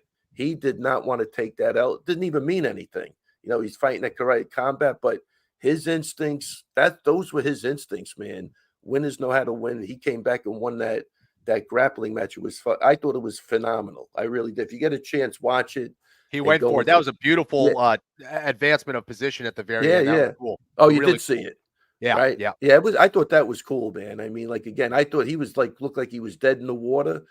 He pulled that out, and that's what I'm talking about. Like Bobby Green, he might be entertaining, but you got to use your goddamn head. You just have to. You have to fight. You have to have that IQ on point. You have to know where your strengths are, where your weaknesses are, how you're going to approach each opponent you face. And, it just looked like he just, like you said, he just rushed in for the sake of rushing in. That's a lot to digest. I agree with some of what you guys are saying. I certainly disagree with some of what was said about how relatively big an opportunity this was for King Green. At this stage of his career, 37, 38 years old, I think getting the Paddy Pimblett rub, so to speak, and fighting him on pay-per-view as far as maybe his fan base is concerned, resonating with fans in Manchester. He wanted to fight in England. That part of it is big, but I don't know what a win over Paddy Pimblett unranked, taking his UFCO really does for King Green at this stage of his career. But now it is Paddy Pimblett, who's number 15 in the world, can flow or will be. And when you look at the top 15 guys like Rafael Dos Anjos, Jalen Turner, Benoit Saint-Denis, Dan Hooker, Renato Moicano are those who populate the third half, or I guess the third of the top 15. He called out 10th ranked Renato Moicano, who's fighting Saint-Denis. Kenny, I mean, I'm much more focused, I guess, on the other side, the Paddy Pimblett submission game, the ability to put somebody away. But how competitive do you think he is against, say, the bottom half of this ruthless lightweight top 15? Gosh, I think there's some guys he can match up pretty well against. But, I look at a guy like a Jalen Turner, who's a tough matchup. That's a tough matchup. Someone who's ranked 13. He's massive for the weight. Really good striker. He can be tough to take down. You got Moicano. I think that would be an interesting matchup. I actually think he kind of matches up pretty well against someone like Moicano. I mean, the division's stacked, but I think that he does match up well against some of those guys in that top 15, maybe some of the guys into the top of the, top end of the top 10. But, the key for Paddy Pimblett is going to be improving his game, honing in on his striking and his takedowns. And from there, he can make huge improvements. So who knows? Yeah, and John, I do agree with you. My point was just the ambiance that this kid brings. It makes it a bigger fight than if he didn't have the ambiance. That's all I was trying to say. Like it's and it could be that I'm total like confirmation bias or whatever you want to say. Like I'm not seeing anything with him yet, and I thought Green would be able to outstrike him, but Paddy was willing to throw with him too. I mean, he's a tough kid. I mean, so I think it was more like just the way everything's being built up. You know what I mean? That was it. Not that it was a big fight like that, but it's just more of a psychological thing to me. Yeah. And Paddy has a huge following, from that standpoint, from a popularity standpoint of being the guy. Yeah, but you're right. As far as what it does rankings wise, or actual respect, it wasn't like more deep down in your heart type of stuff. You know what I mean? Like, you go in there, you're talking, and then you lose. I don't know, whatever, more like that. But no, I agree 100% with you. Not in that type of way. Definitely not. All right, Ray, thank you for the time. I don't know if you have any final thought on UFC 304. I very much appreciate you stepping up for the last half hour. Shout out to Big Ron Pellegrino as well. Anything else on UFC 304, Ray, before we let you fly? No, I think we touched on everything. All right. Right, Kenny? All right. Well, thank you so much, man. And I hope to have more of your time either later this week. Let's do it. Maybe at a watch party this weekend for Sandhagen and Nurmagomedov. Oh, what time is that? That's what time the is issue. That fight going on? You might be holding pads. I think 3 p.m. for the main card. So for us, it would be like 4:30 to 6 p.m. So we can make a game time decision. Listen, Joe, Wi-Fi, schmi-fi, we make shit work. That's yes. Nobody cares. Nobody cares that the Wi-Fi went on. You know what they care about? You didn't take no for an answer. You went to your brother's house. You got the shit done, and here we are. That's it. Exactly. You got to try. You got to keep moving forward. We're not sitting here and crying about the Wi-Fi. We agree on that, right? Yeah. Yep. Let's go. Next week, we make it happen. Thank you, buddy. I'll talk to you during the week. You're the man. Yeah, we'll talk later today. The Ray Longo Minute every week here on the ANIK Florian podcast. If you do want to support Ray, his T-shirt with his face on it, punch a hole in his fucking chest, you can get right now at johnanik.com. Also, kennyflorian.com is worth a click, as is CorySandhagen.com, as we said earlier. Yeah, dude. A lot to get into when it comes to UFC 304. My notes are still here unscratched out. So did you discuss Shavkat Rakhmonov? We did not. All right. So that's why I'm here as the host of this podcast, with all due respect to you and Ray and everybody else, because to move on to Tom Aspinall without talking about Shavkat Rakhmonov, I think is a little bit disingenuous, because I do believe he'll be the guy, Kenny, and he'll probably be favored to beat Belal Muhammad. Now, one of the worst career decisions I thought Jessica Andrade ever made after she slammed Rose Namajunas on her head was to go to China less than 90 days later and defend her belt against Zhang Weili on UFCFightPass.com, and her championship reign ended up being about 3 months. Now, Belal Muhammad forever changed his life. He's now the undisputed UFC welterweight champion. He will heretofore, after his reign, be introduced as the former UFC welterweight champion. And it's in a division that makes it really hard to be that guy. But in a perfect world, you'd be that guy in November and December too. But Belal wants to defend. He wants to be an active champion. He wants to fight the best guys. And to that end, I think he wants to fight Shavkat Rakhmonov, but I would dissuade him from doing so on October 20-something, because I just think it's too soon to have an optimal training camp for an opponent like that, and for a fight that really means as much as it does a first championship title defense. Your thoughts on that? Well, and he clearly thrives when he has plenty of time to prepare for his opponents. And, him, his team, those are the kind of guys that look for the right game plan. They do a lot of tape study. Clearly, they figure it out. They train hard, and then they fight. And that, in my opinion, would be way too quick of a turnaround for sure. I would take his time, recover from this one. I'm sure he had a long, grueling camp, and he's probably going to be back in training camp shortly. But, this is one of those you kind of have to chill a little bit and then make the right preparation for the next one. And that means getting some time. Islam Makhachev, in a lot of people's minds, was going to be the guy who was going to defend his belt come October in Abu Dhabi. now says maybe he isn't going to be able to fight in 2024. There's a hand injury, perhaps a partial ligament tear, as I'm reading here. Thank you, Cody. So we'll see what happens as far as that is concerned. You need title fights, obviously. Abu Dhabi is 13 weeks away, and Muhammad's not going to be able to spar with that nose for a couple weeks, if not a month, I would think, just given how severe that cut looked. Again, we are efforting Belal Muhammad from Greece in the next hour here live on the ANIK FLORIAN podcast. We'll have picks coming up, of course, on Umar Nurmagomedov and Cory Sandhagen as well. And if you do want to, you go back and watch our live interview with Cory Sandhagen when we are off the air. But as far as the matchup is concerned, Ken Flo, Shavkat Rakhmonov, Belal Muhammad.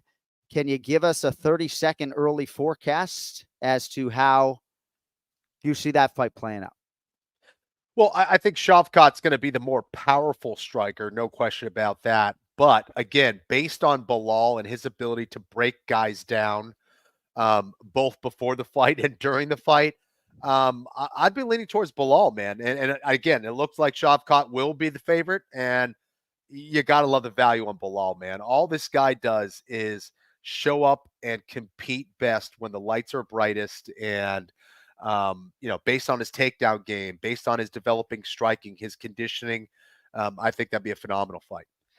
It's interesting when you talk about Shavkat Rakhmonov's relationship with this fan base. And he's just an awesome guy. He gave me chocolates from Kazakhstan, and again, I've met so many elite human beings, probably more elite human beings than elite fighters, actually, if you can believe that, over the years. But Rakhmonov is all the rage with this fan base. And certainly a lot of that is rooted in this sort of understated charisma, the quick wit that is there, even though he can't speak English. And then just the finishing ability and the aesthetic when he fights, all the knockouts and all the submissions. And when I do forecast or look ahead to a fight between Shavkat Rakhmonov and Belal Muhammad, the buzzword for me is submission. And Shavkat Rakhmonov's relative potential ability to find one in a lot of grappling and wrestling situations. And that says nothing of the length and maybe some of the size advantages on the feet. I think Belal Muhammad, it stands to reason, would have the physical strength advantage. But again, Leon Edwards seemed maybe just as strong as Belal at times. And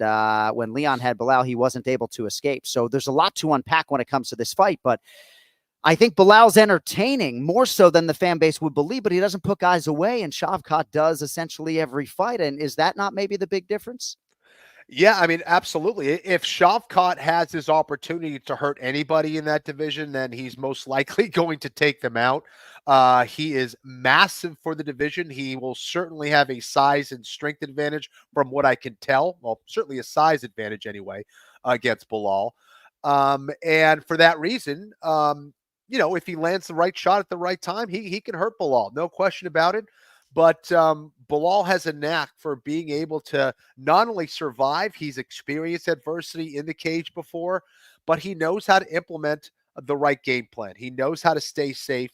And I think that's going to be a real interesting fight. All right, I have a few more questions as far as UFC 304 is concerned. We're about 22 minutes away from pivoting to UFC Fight Night, and I promise we're going to get to a lot of these other winners. I did make an analogy between the Boston Celtics and Belal Muhammad on the airwaves because there's really only one way to sort of shut up naysayers. And when I say naysayers, I think a lot of it has to do with just the ability of Jason Tatum to win an NBA championship as the lead horse, or Belal Muhammad, mixed martial art for mixed martial art, Kenny, to beat Leon Edwards. When guys like Israel Adesanya and Alexander Volkanovski and so many of his peers just don't fucking see it, even though maybe Khabib Nurmagomedov in an understated way does.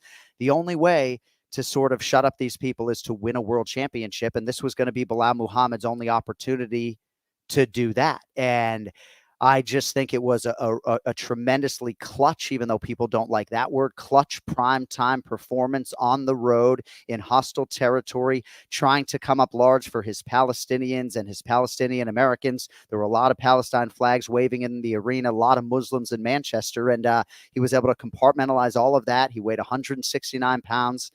Looked like a fucking ox, and he's the world champion.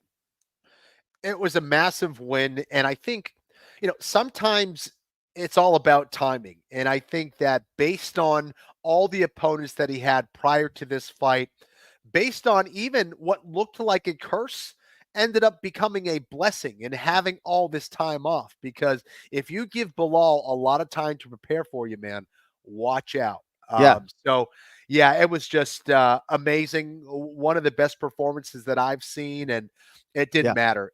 Him able to block out all the naysayers and believe in himself and execute is just nothing short of amazing.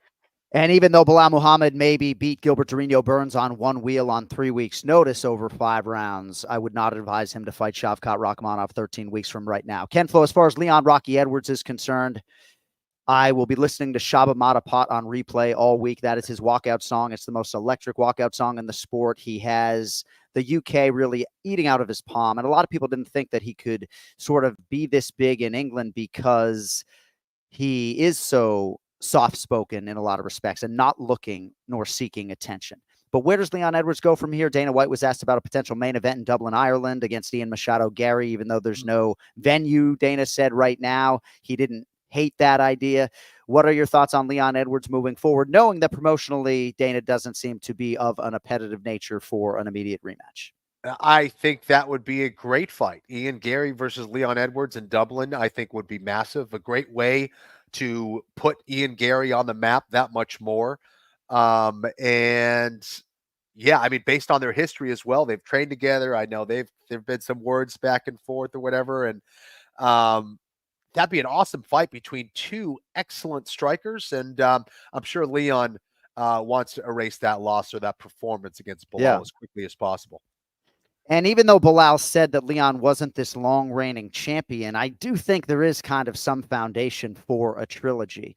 Kenny, real quick, as far as the scoring is concerned, I know we didn't necessarily touch on this. Ben Cartledge, I think, is a really fine judge. He gave Leon Edwards round 3, obviously, as did 100% of the fan base, and then also gave him round 5. And DC and I argued a little bit about round 5 because, yes, I think in a lot of respects it's an effective grappling round because so much of it took place in that world.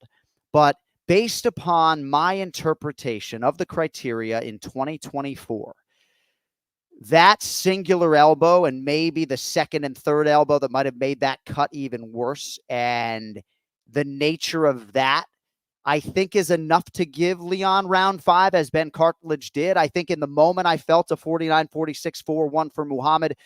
But based upon my interpretation of the criteria, Ken Flo here in 2024, I have no issue with 48-47 and giving Leon Edwards round 5.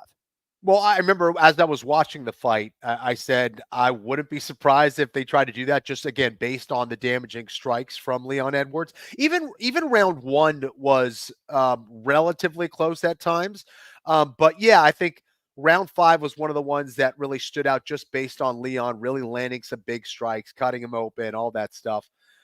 So I don't have a major problem with that either. I really would love to hear what Leon Edwards has to say on or off the record about everything that his fight week entailed. But I thought he handled everything masterfully, as did Belal Muhammad, except for maybe one forgettable utterance from Belal. And let me get into that if I could, Kenny.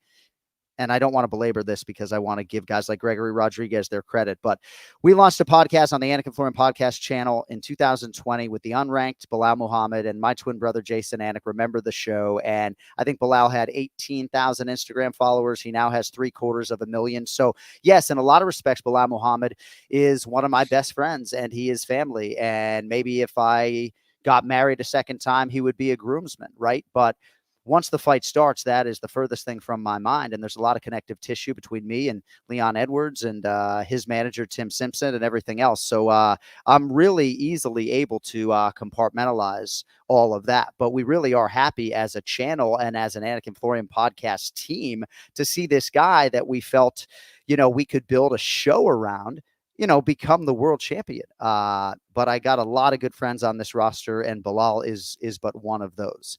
All right, let us get into some of the other performers. Tom Aspinall over Curtis Blades. I would imagine you guys exhausted that. But as far as Tom Aspinall's next fight, Kenny, even though the fan base is dying to see him fight John Jones, that's not going to be anytime soon. Do you think that that before all is said and done, we see John Jones against Tom Aspinall? I'm just not of an optimistic mindset when it comes to us ever seeing that fight. I was talking with Ray about this, and I think that his best shot would be if Stipe wasn't able to, finish training camp or, get injured at some point. Maybe he's able to slip in there. But, from what I've seen, John Jones is at the end of his career and Aspinall is in his prime. And it's clear to me that John Jones really cares about his legacy. And I think that he understands that Aspinall is a big threat to that legacy. And I just don't see that happening. Even if he's able to go through with the fight against Stipe, look good, Right. I think he would probably say goodbye to the sport. And I don't know that the great George St. Pierre would have taken a similar fight at this point in time. I think there was a lot of strategy involved in GSP's decision to come back when Michael Bisping was the middleweight champion, and he did not go on to defend that 185-pound title. Yeah. But yeah, skill for skill, Tom Aspinall looks like the best heavyweight in the world, and he's the one who is in this active competition cycle. He's the one who had a devastating knee injury, torn apart, came back after a year off, and now has gotten right back on the horse. So I think there's a 0% chance Stipe would pull out of that fight at 42 years of age, right? Doesn't have to get through the open workout. All he has to do is get to the scale in the octagon to get that 7-figure payday. But yeah, Tommy Aspinall will probably weigh in as the backup, and Aspinall's next fight is going to be for the undisputed title. But as far as I'm concerned, we got 2 heavyweight champions, and Tom Aspinall is one of them. All right, Gregory Rodriguez over Christian Leroy Duncan by unanimous decision, 30-27 across the board. We talked a little bit about how good Gregory Rodriguez could be, Kenny, and we're going to find out now. Right now, he's going to get that big fight against one of these big names, but he is a Brazilian Jiu-Jitsu black belt, a BJJ world champion, I think maybe as a purple belt. He has over 200 wrestling matches in his life. He's got a chin like hell. Fucking bleeds a lot, right? Great striker, strength and conditioning commitment at the Institute of Human Performance, where I go, doesn't even begin to describe it. So what do you have for us on Gregory Rodriguez sort of, getting maybe the biggest win of his career against the highly touted Christian Leroy Duncan? This was an awesome performance from Rodriguez, who went out there. He took the took the fight to CLD. Was landing a lot of great boxing strikes in tight. I think that's where he had his best shot. He was winning the grappling exchanges. And I don't know, like Duncan just looked flat to me. He looked a little flat. Rodriguez, who was the bigger guy, was utilizing that advantage, in my opinion. He seemed like he was landing the harder strikes, and he kept his foot on the gas. He never allowed Duncan to get back into that fight. And this was one of the best performances that I've seen from him. Absolutely. Because Duncan is a tremendous athlete. He does a lot of things that many just simply cannot do from a mobility standpoint, from an athletic standpoint, but it didn't matter because Rodriguez pressed the action, landed some big shots in tight, and just really fought a perfect game plan. So a lot of the guys in the middleweight top 15 are matched up, but don't know which of these fights maybe have been announced, so I'm not going to necessarily get into too many of them. Thank you, Cody, for populating the ones that have been announced publicly. Michel Pereira versus Anthony Fluffy Hernandez has been moved to October 19th. It looks like Nasruddin Imavov and Brendan Allen are going to fight. Chris Curtis, number 15 in the world. I think a fight between him and Gregory Rodriguez makes some sense as I look at some of the other names. Roman Dolidze, I think, given his win over Anthony Lionheart Smith, is not going to be of an competitive nature for that fight. But we congratulate Gregory Rodriguez. And I've watched him do some of his training on the Versa Climber, Kenny, and everything else at IHP. And yeah, he's committed. So we'll see just how far he can take it. I would not necessarily want to be betting against Robocop in the distant future. All right. Arnold Almighty Allen over Giga Chikadze by unanimous decision, Kenny. The featherweight contender, Arnold Allen, just, continues to beat really every guy that on paper he's supposed to beat. Giga Chikadze got off to a good start. Thought a great job by Faraz Sahabi on the corner with Arnold Allen there after round one. And just a really fun fighter to watch, a really well-rounded guy. And he chose to strike with Giga Chikadze and won the fight. So I tip my cap. Yeah, it was a good fight. I'm not sure it was exactly the game plan that I thought he was going to follow, but the basis of his game plan was the correct one. And what I mean by that is getting in Chikadze's face, backing him up, pressuring him. As good as Giga is, he's not as good as when he's backing up. He likes to lead the dance. He likes to move forward where he can land those kicks comfortably. And a guy who is a strong kicker just isn't going to be as good if he's backing up as much as he was. And I think that really was the difference. Allen was really tough. I thought he did a good job of building on that blueprint of Cater. I thought he was going to initiate more takedowns and try to put Giga on his back, where I thought he would have an easier time with him, but it didn't matter. I thought it was a great fight as well. Both guys, I thought, had some great moments in that fight. Buy or sell, Arnold Allen fights for the undisputed featherweight championship before his career is said and done. Ooh. I know it's hard. Can I stall for you? Can I stall for you for a second? Sure. All right. So he had moments against Max Holloway, but I think that's a particularly challenging matchup for him and a lot of other guys. But I would think you would think that on any given Saturday night, he's competitive with Ilia Topuria and Alexander Volkanovski. No? Yeah, I mean, I don't think he wins those fights. Is he competitive? Yeah, I think so. Yeah, I think it's possible. I think it's possible for him to fight for the belt in the future. I think there's certain guys in there. I thought the Evloev fight was actually pretty close. Yep. And that's a brutal matchup. Yeah. And I think that with the right training, with the right advancement in his development, he can definitely fight for the title.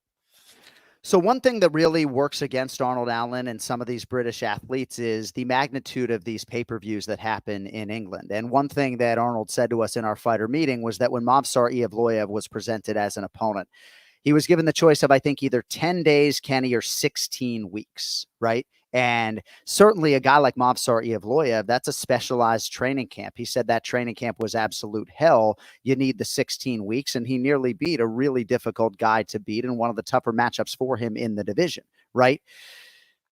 Now, when you think about just getting back to that peak with all of the relative noise there, I don't know what he has to do skill-wise to maybe get over the hump, but I think he's got the right head coach. I think he has the right mentality.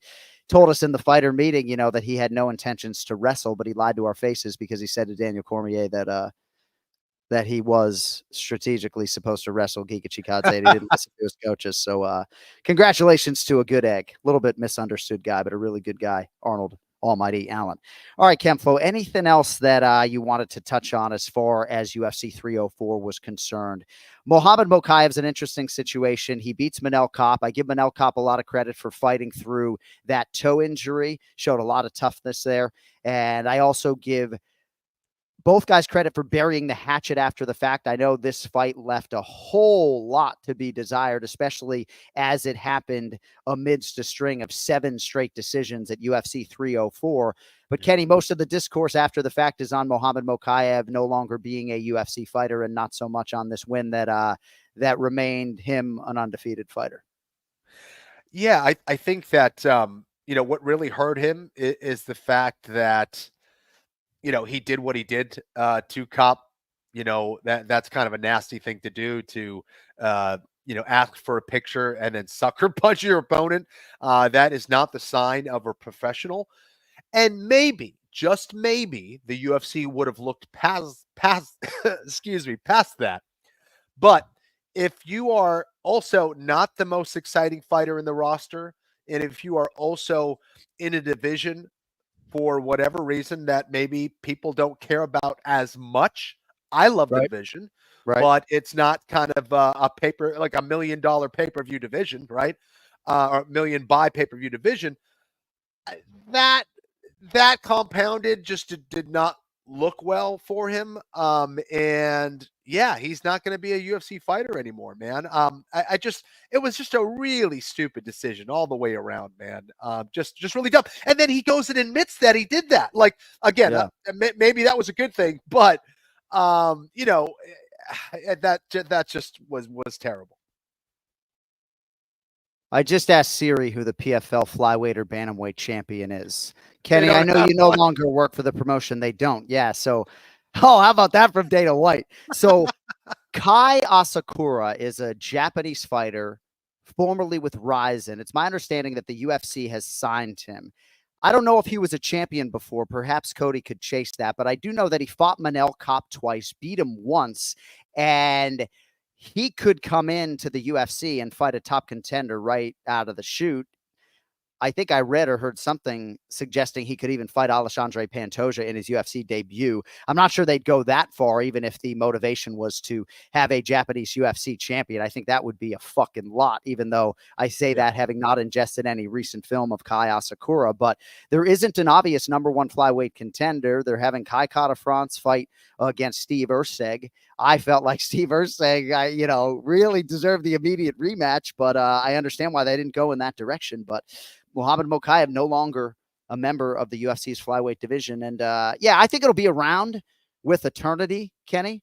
I don't think they're going to get rid of the men's 125-pound division, but I do understand that it doesn't draw like some of these other divisions, because I think a lot of people maybe just don't like or understand or appreciate just how good the fly guys are. All right, Nathaniel Wood over Daniel Pineda in the featured prelim. Again, next level toughness from Pineda. Wood doing what he had to do, and I think in some part for Wood, just managing risk against a really tough Pineda at times. Kenny, he was a near 5-1 favorite. He was coming off his first featherweight loss against Mohamed Naimov, and I just felt like at times maybe he was risk averse. But Nathaniel Wood is clean, added some muscle mass, hugely motivated by the birth of his daughter, and another guy, dude, in this 145-pound division that's just full of fucking beasts, 1 through like 35. Nathaniel Wood's a really good fighter, man, and Pineda can be very dangerous. And the fact that he got a win like that, I think bodes well for him. I think he's a guy that can, now start to chase some of the guys that are ranked now. And he's really good, man, on the feet. I think he's really clean. He's got good wrestling. He's got a good ground game. He knows how to be aggressive when he needs to be. He knows how to win rounds, and he's gaining a lot of critical experience right now. Mick Parkin, the heavyweight, who is Tom Aspinall's teammate, he is undefeated, and I think he was overwhelmed in the best of ways by all the support that he had there. I'm asking you about this fight in part because you spent, I think, $300 on a straight wager on this guy. So I'd imagine you watched the fight, Kenny, or did you not even watch it? Did you just know you were cashing the fucking ticket? Is that the deal? No, I did not see it, actually. I did not. Then let me move on. Congratulations to Mick, by the way, off to an outstanding start. He'll probably be fighting somebody in the heavyweight top 15. So Jake Hadley stepped up on short notice, missed weight. He fought Keelan Loughran. I really like Keelan Loughran, but I think these 15 minutes are going to give him a lot to learn from. I really like Jake Hadley now moving up to 135 pounds. I hope that's the career decision for him. But he had a teammate on the card, Alice Ardelian, who fought earlier, and what a great career decision in retrospect or in hindsight for Jake Hadley. You step up in short notice, fight a guy you're acutely familiar with, who you've seen on the regional scene, and Keelan Loughran, and you outstrike him. Just a discipline effort from Jake. I know he missed weight, but he did take the fight on short notice. I hope he moves up to 35 and just look much better in frame there. Did you happen to catch Bruno Brazil against Molly Meatball McCann, or Meatball Molly McCann, Ken Flo? I did. So body shots, man. I mean, McCann, all hail Molly McCann for fighting through those, but Bruno Brazil, it just goes to show you, right, what a relatively green developing fighter can do from one fight to another. She looks out of place at times against Loma Luke Boonmi, and then comes here on the road as a massive underdog in a really difficult setting in the middle of the night, and outclasses Molly McCann really in all phases over 15 minutes. Yeah, absolutely. And yet another data point of why it's so difficult to pick fights in MMA. Her last fight, or her last loss, you could chalk it up to a lot of different things. A lot of things can happen outside of the cage, and she looked phenomenal, man. I mean, Molly just did not. I mean, she really won every aspect of the fight. She looked like a world beater, man. She really did. All right, congratulations to the other winners that we have not mentioned yet. Modestas Bukauskas over Marcin Prachnio, and good on Bukauskas, the Lithuanian Englishman, for taking the judges out of it and just responding to concussive damage yet again and finding an arm triangle. I thought the night really started strong before the aforementioned 7 straight decisions, and I have no idea how high the ceiling is on Team Crossface's Sam Patterson, but I do know that he is committed. He is well-rounded. His grappling is excellent. And Kiefer Crosby's a guy that I think Sam Patterson believes he's supposed to go out there and dust in a round. And that's what he did. So congrats to everybody at UFC 304. And we'll have more content later in the week, potentially with Belal. Remember the name Muhammad, unless he crashes our main event challenge over the next 30 minutes. But we got to spin this shit forward, not to Perth, Western Australia, but to UFC Fight Night, Sandhagen versus Nurmagomedov, live on ABC this Saturday at 3 p.m. Eastern, as we welcome in another member of the ANIK FLORIAN podcast team. Big Gun. Can you get those in there? Can they fit in a little screen? I mean, What's barely. up, buddy? Barely. What's up? Big man? Gun Brian Yes. Petrie. Nice to see you, brother. Good to see you too. Sorry about the technical difficulties. We had an on-edge John Anik. I'm here to kind of liven things up here. Let's go, Bob. I had a good week. I'm going to have a good week again this week. All good weeks moving forward. No, I'm disappointed in myself. I just, it makes me feel weak-minded that I can't get over it. But I just really look forward to these pay-per-view recaps. I take them seriously. Yeah. And of course, I've spent thousands upon thousands of dollars to have both AT&T and Xfinity at my house. I'm hardwired. I have 4 modems in my home. And Ken Flo's on vacation in South Carolina. Yeah. And it's clean as a fucking whistle, But I'm 46. Maybe I'll grow up at some point in time. So, Bri, before we get into UFC Fight Night, Sandhagen versus Nurmagomedov, it was a big week at the sportsbook for you at UFC 304. But I think far more importantly, friend of the ANIK FLORIAN podcast, family member, Belal. Remember the name Muhammad. I know you're really happy for your friend Belal after the championship win on Saturday night. Yeah, unbelievable. I just love the performance itself. It was unbelievable. He's dancing in the warm-up zone, right? It's all hips.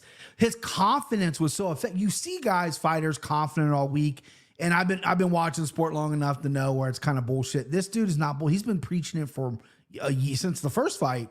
I got this guy, and guess what? He got the guy. He looked phenomenal. His stand-up, his pressure, his cardio, his takedowns. A lot of those, Kamaru Usman's a great wrestler. Colby Covington's a great wrestler. They struggle with Leon, and Belal Muhammad just commits, and his commitment and his finishing of the takedowns is unreal. But I was just blown away by his confidence, his swagger all week, and a real nice pill for all those people out there who for some reason dislike him. Yeah. The fucking swallow that one because he looked phenomenal, and he's the new champ. Yeah. No, that's beautifully put. Swagger's a word that certainly should be attached to the guy. Last 5 wins: Stephen Wonderboy Thompson, Vicente Luque, Sean Brady, Gilbert Burns, Leon Rocky Edwards. And to all of the people out there suggesting that this is anything but hard work and preparation and don't want to at least acknowledge the new champion. A lot of his haters and his naysayers and his detractors want to acknowledge the new champion. We thank those people. But to those people who really just can't get over this, cry. Yeah. Cry. Do it. Cry. All right. Go UFC ahead. Fight Night, Sandhagen versus Nurmagomedov. We spoke with Cory earlier today, Bri, and we'll get into the main event later, but it is all hands on deck. He has brought in a lot of different people to prepare for the monster that is Umar Nurmagomedov. But we will break down 7 fights today, and shout out to Ken Flo for battling through the voice. We will start with a prelim and then rifle to the 6-fight main card live on ABC coming up Saturday. First fight is the featured prelim here in Abu Dhabi at light heavyweight, Bri. Azamat Murzakanov minus 205, taking on Alonzo Metafield, who is plus 170. So Murzakanov, he turned pro all the way back in 2010. Then he didn't fight again until 2015. So a lot of periods of inactivity, a lot of injuries, a lot of withdrawals, but he is 13-0, and Bri perhaps as such favored here to beat the UFC-tested Metafield. Your thoughts on this featured prelim? Yeah, Murzakanov been fighting MMA forever, and he's only got 13 fights. He's been in the UFC for a while, and he only has a couple fights as well. Inactivity is going to be a problem for a guy who labels himself a striker. He's not going to look for takedowns. Then you got my guy, Zoe. Big barrel-chested Zoe. This dude's got coming off an embarrassing knockout in his eyes, guaranteed. That's why he's getting back on the horse so quickly here against Carlos Olberg, where there's nothing to be embarrassed about getting put out by that stud, right? But he was shocked. He was surprised. He did not think that had ever happened to him. He got jumped on quick. What's going to happen? Let's rebound. Let's go to Abu Dhabi. Not really enemy territory, but, Abu Dhabi's full of Russians like to occupy Abu Dhabi. You're going to go all the way out there. You're not going to go out there to lose. And you're hanging plus 180 on me on Big Bozo. Yeah, I'm going to take Alonzo Metafield here. I like his knockout power. I think speed's going to be a problem for him in the beginning. And I think if he can stop some takedowns, Murzakanov doesn't really have much cardio as well. I think Alonzo Menifield's going to pick those big fucking elbows on his head if he tries to shoot some takedowns. I like Zoe here. Give me Menafield. Yeah. I'm thinking about future Alonzo Menafield calls as you're going bozo and whatever the fuck else you're saying. Ken Flo.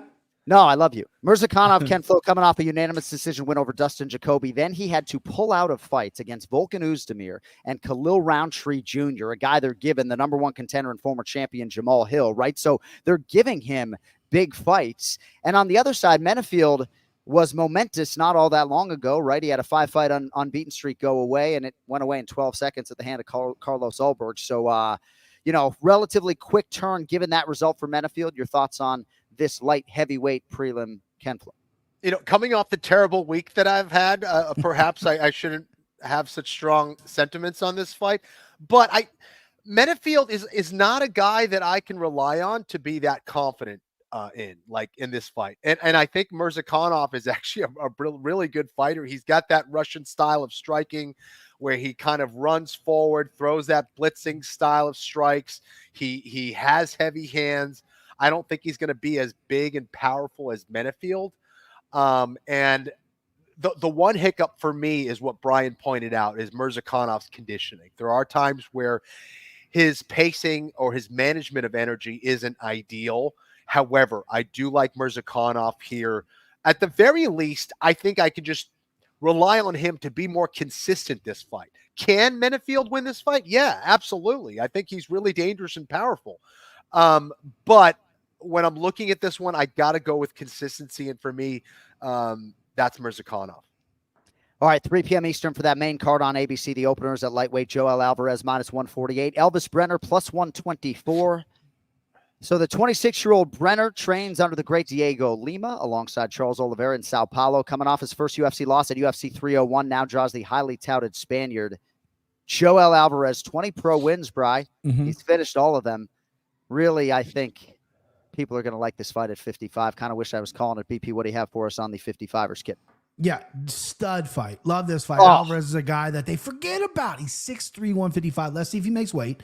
He had some trouble on the scales before. Let's see if he makes weight. But we don't see him enough. Once a year is not enough. He's coming off a good Darstroke win.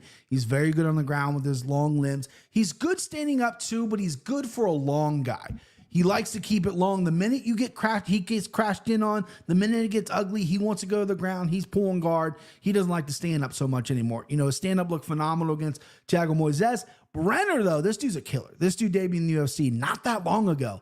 And he is just making an impression on me. He debuted against a tough guy, got past it, and he's only fighting tough guys, and he's knocking them out, and he looks phenomenal. And the big question mark for me for Brenner would be, if this goes to the ground, what's his defense like? What's his submission defense like?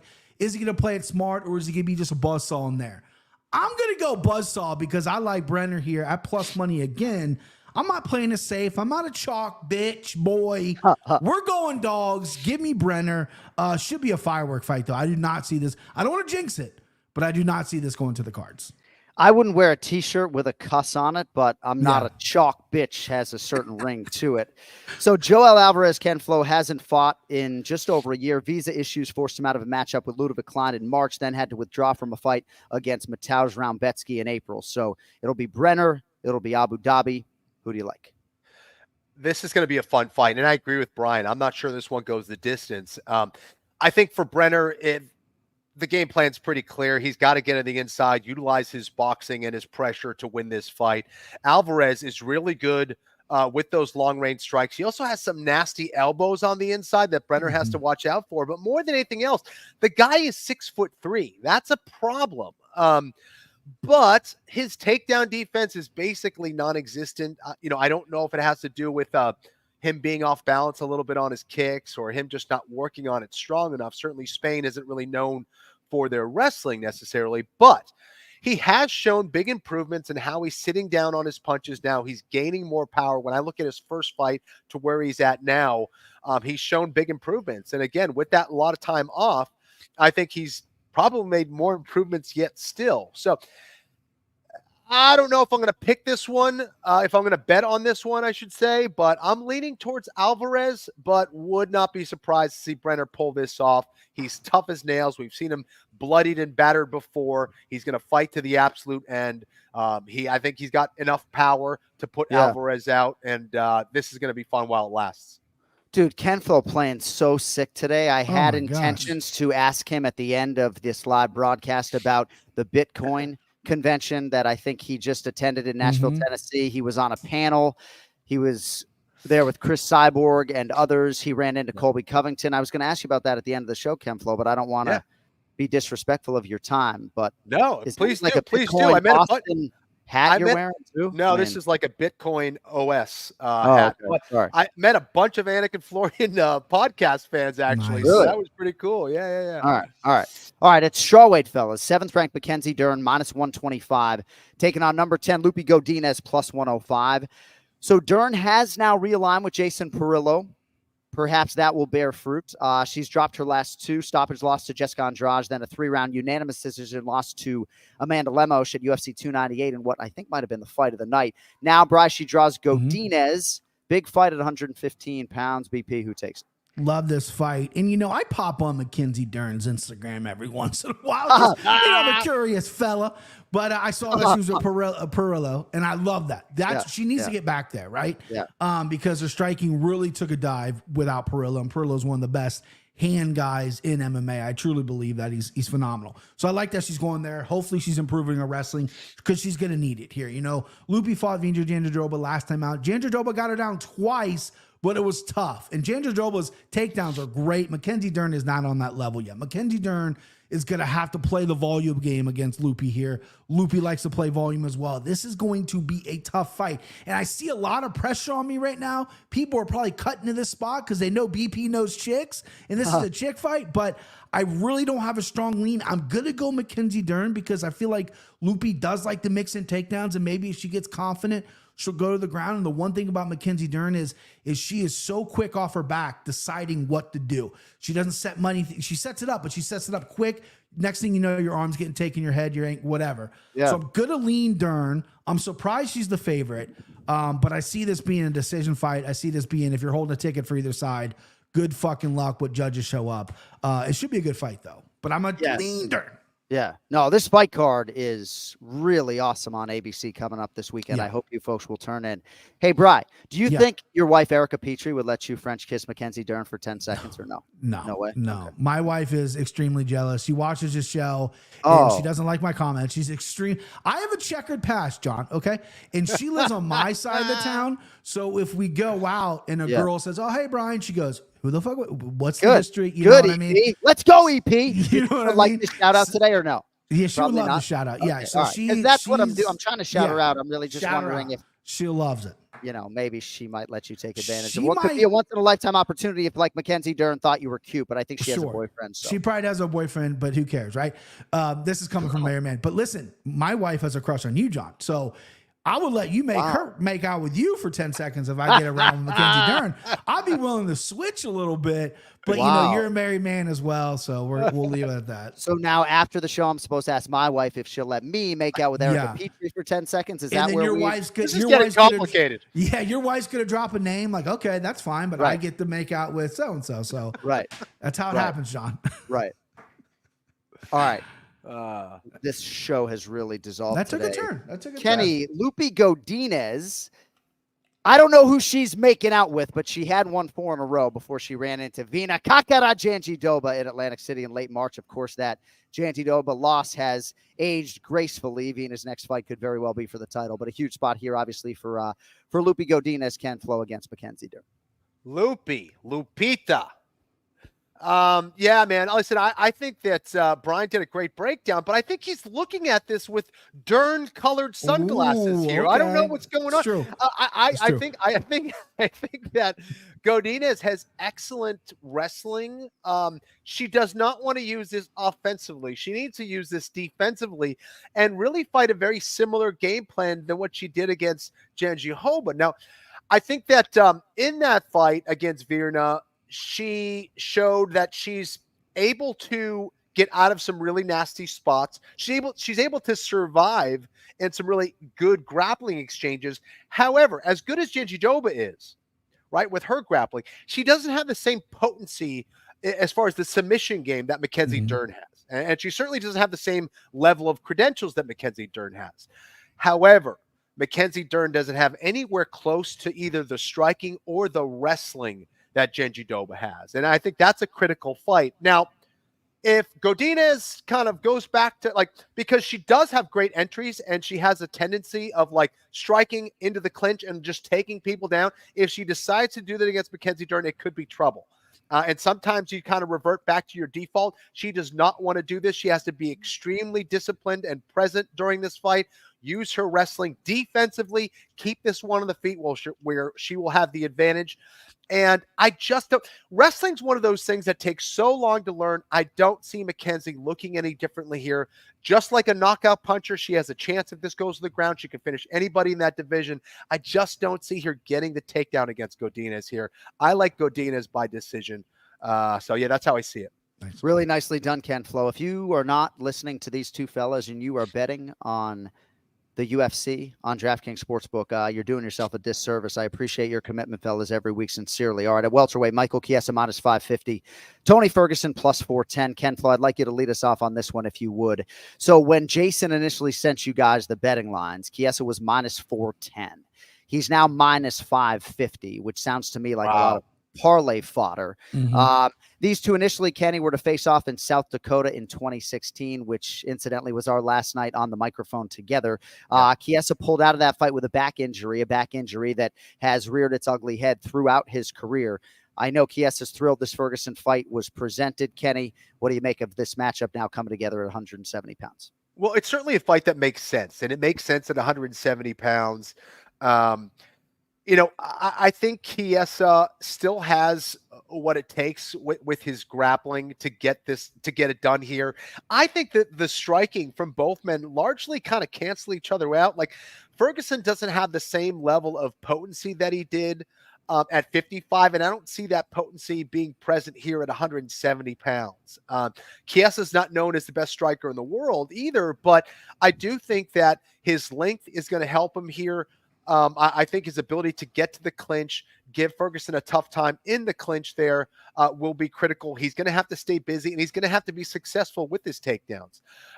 And I just don't see Ferguson being dangerous enough with his grappling, certainly not off of his back, to give Chiesa a tough time. I see this one going to decision. I think Chiesa is a big favorite for a reason. When I look at the damage that they've taken, I think Ferguson has taken more damage over the course of his career than Chiesa has. But you also have to look at motivation. Where are these guys at mentally at this point of their career? Is Chiesa just taking this just to kind of have a fight under his belt and, make some money? Or is he really in this to kind of look good and fight hard? I think he is. And if he is doing that, I like Chiesa here.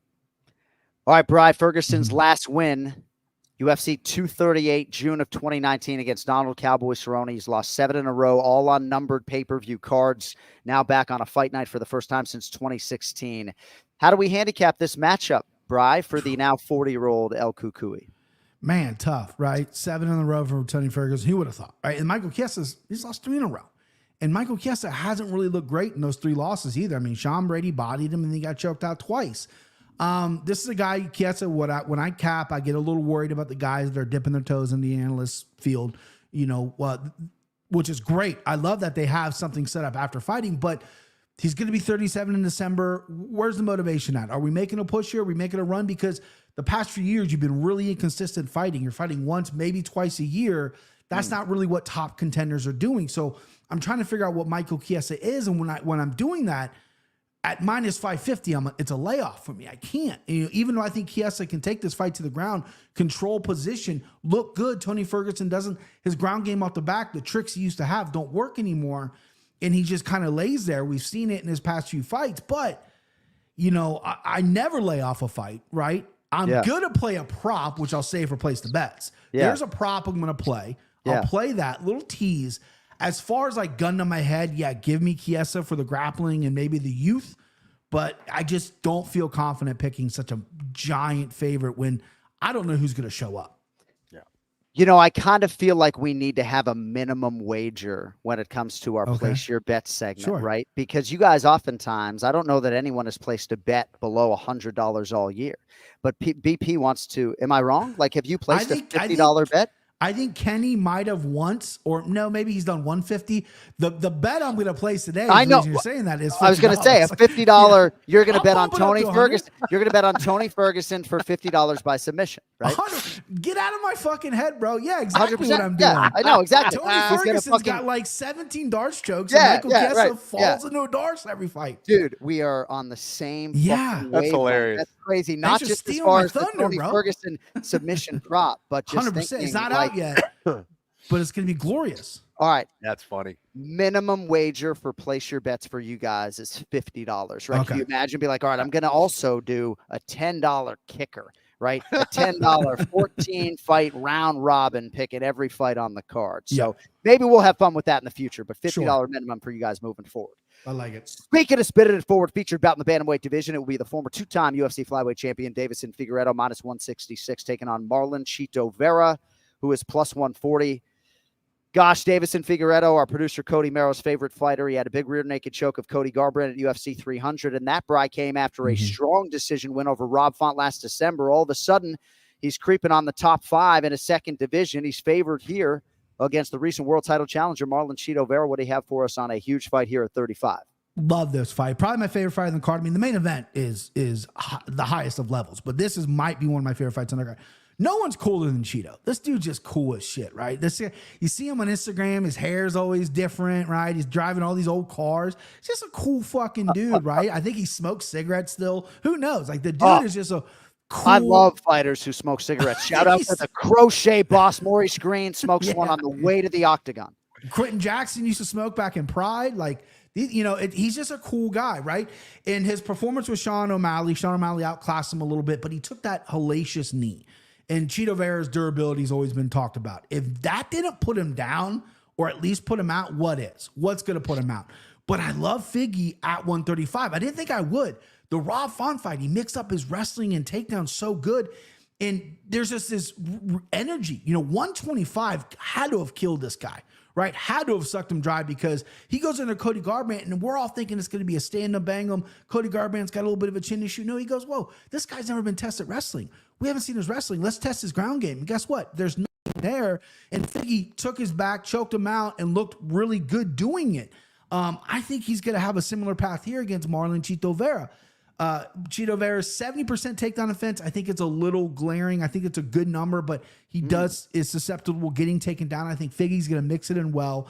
It's going to be your classic Chito fight. Figgy's going to win 1 and 2, and then Chito's going to come back in round 3 like a classic Chito, because he starts slow. And last week I went all in on Aaron Allen. You know, it was a lightning strike. You know, I get these lightning bolts right on the tip of the dick, and you got to fire away.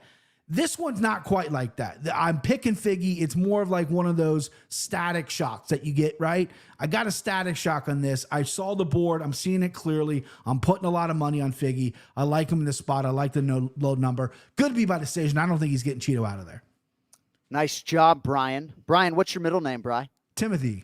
Brian Timothy Petrie. Yep. I'll probably call you BTP here too. For Kenflo Chito, still number 4 in the world after fighting O'Malley for the belt. Figueiredo number 6.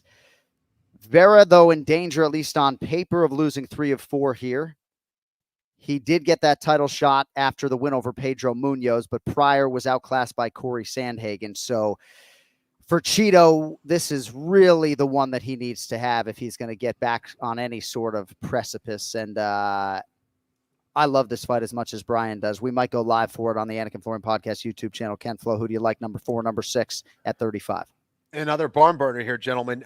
Listen, I think that based on their styles, this one is really intriguing to me. What I like about Davison is the fact that he's aggressive. He likes getting in your face. That's when Chito thrives, in my opinion. Chito struggles against guys who can stick and move, guys that have really good footwork. Now, Davison is capable of that a little bit, but he's not necessarily known for doing that for every minute of every round. He's at his best when he's being the bully, when he's chugging forward. I can't even talk. and looking for takedowns and things like that. If he's able to hit a takedown against Cheeto, I think that will serve him well. I don't see him giving him a whole lot of trouble when it comes to like the positional jiu-jitsu game. I think he can do some damage with his ground and pound, but I don't know. I don't know if he's going to get away with not getting hit with something like a knee or an elbow or a punch as he comes forward for too long. I think early on, absolutely, Figueiredo is going to have the advantage for sure. And Cheeto, like Brian talked about, does turn it on at the end.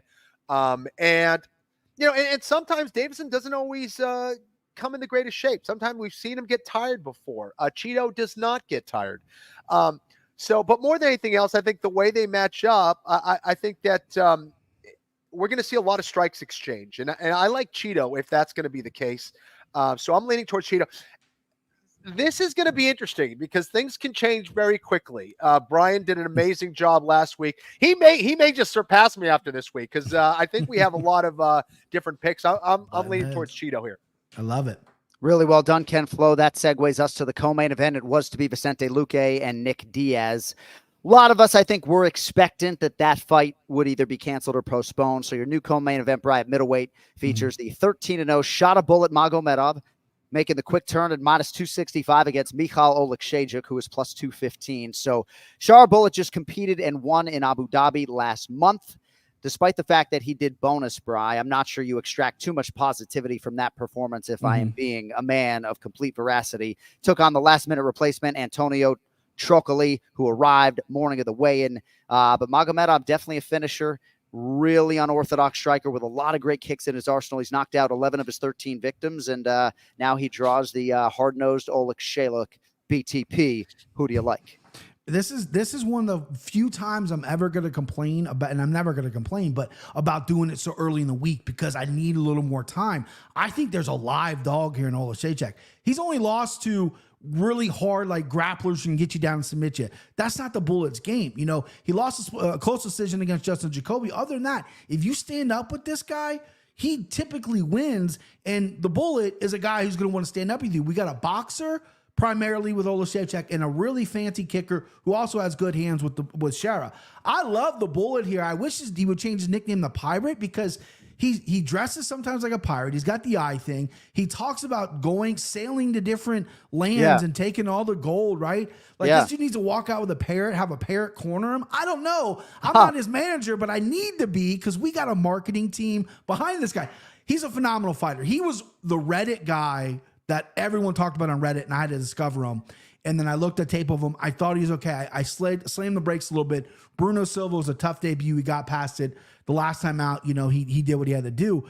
I'm going to pick the Bullet because I do like his skills. I do like his ability to kick. I think he has better movement than Oleksiejczuk. But Oleksiejczuk, man, I'm telling you, this could be a flip switcheroo, the old Texas switch later in the week because this dog's staring at me.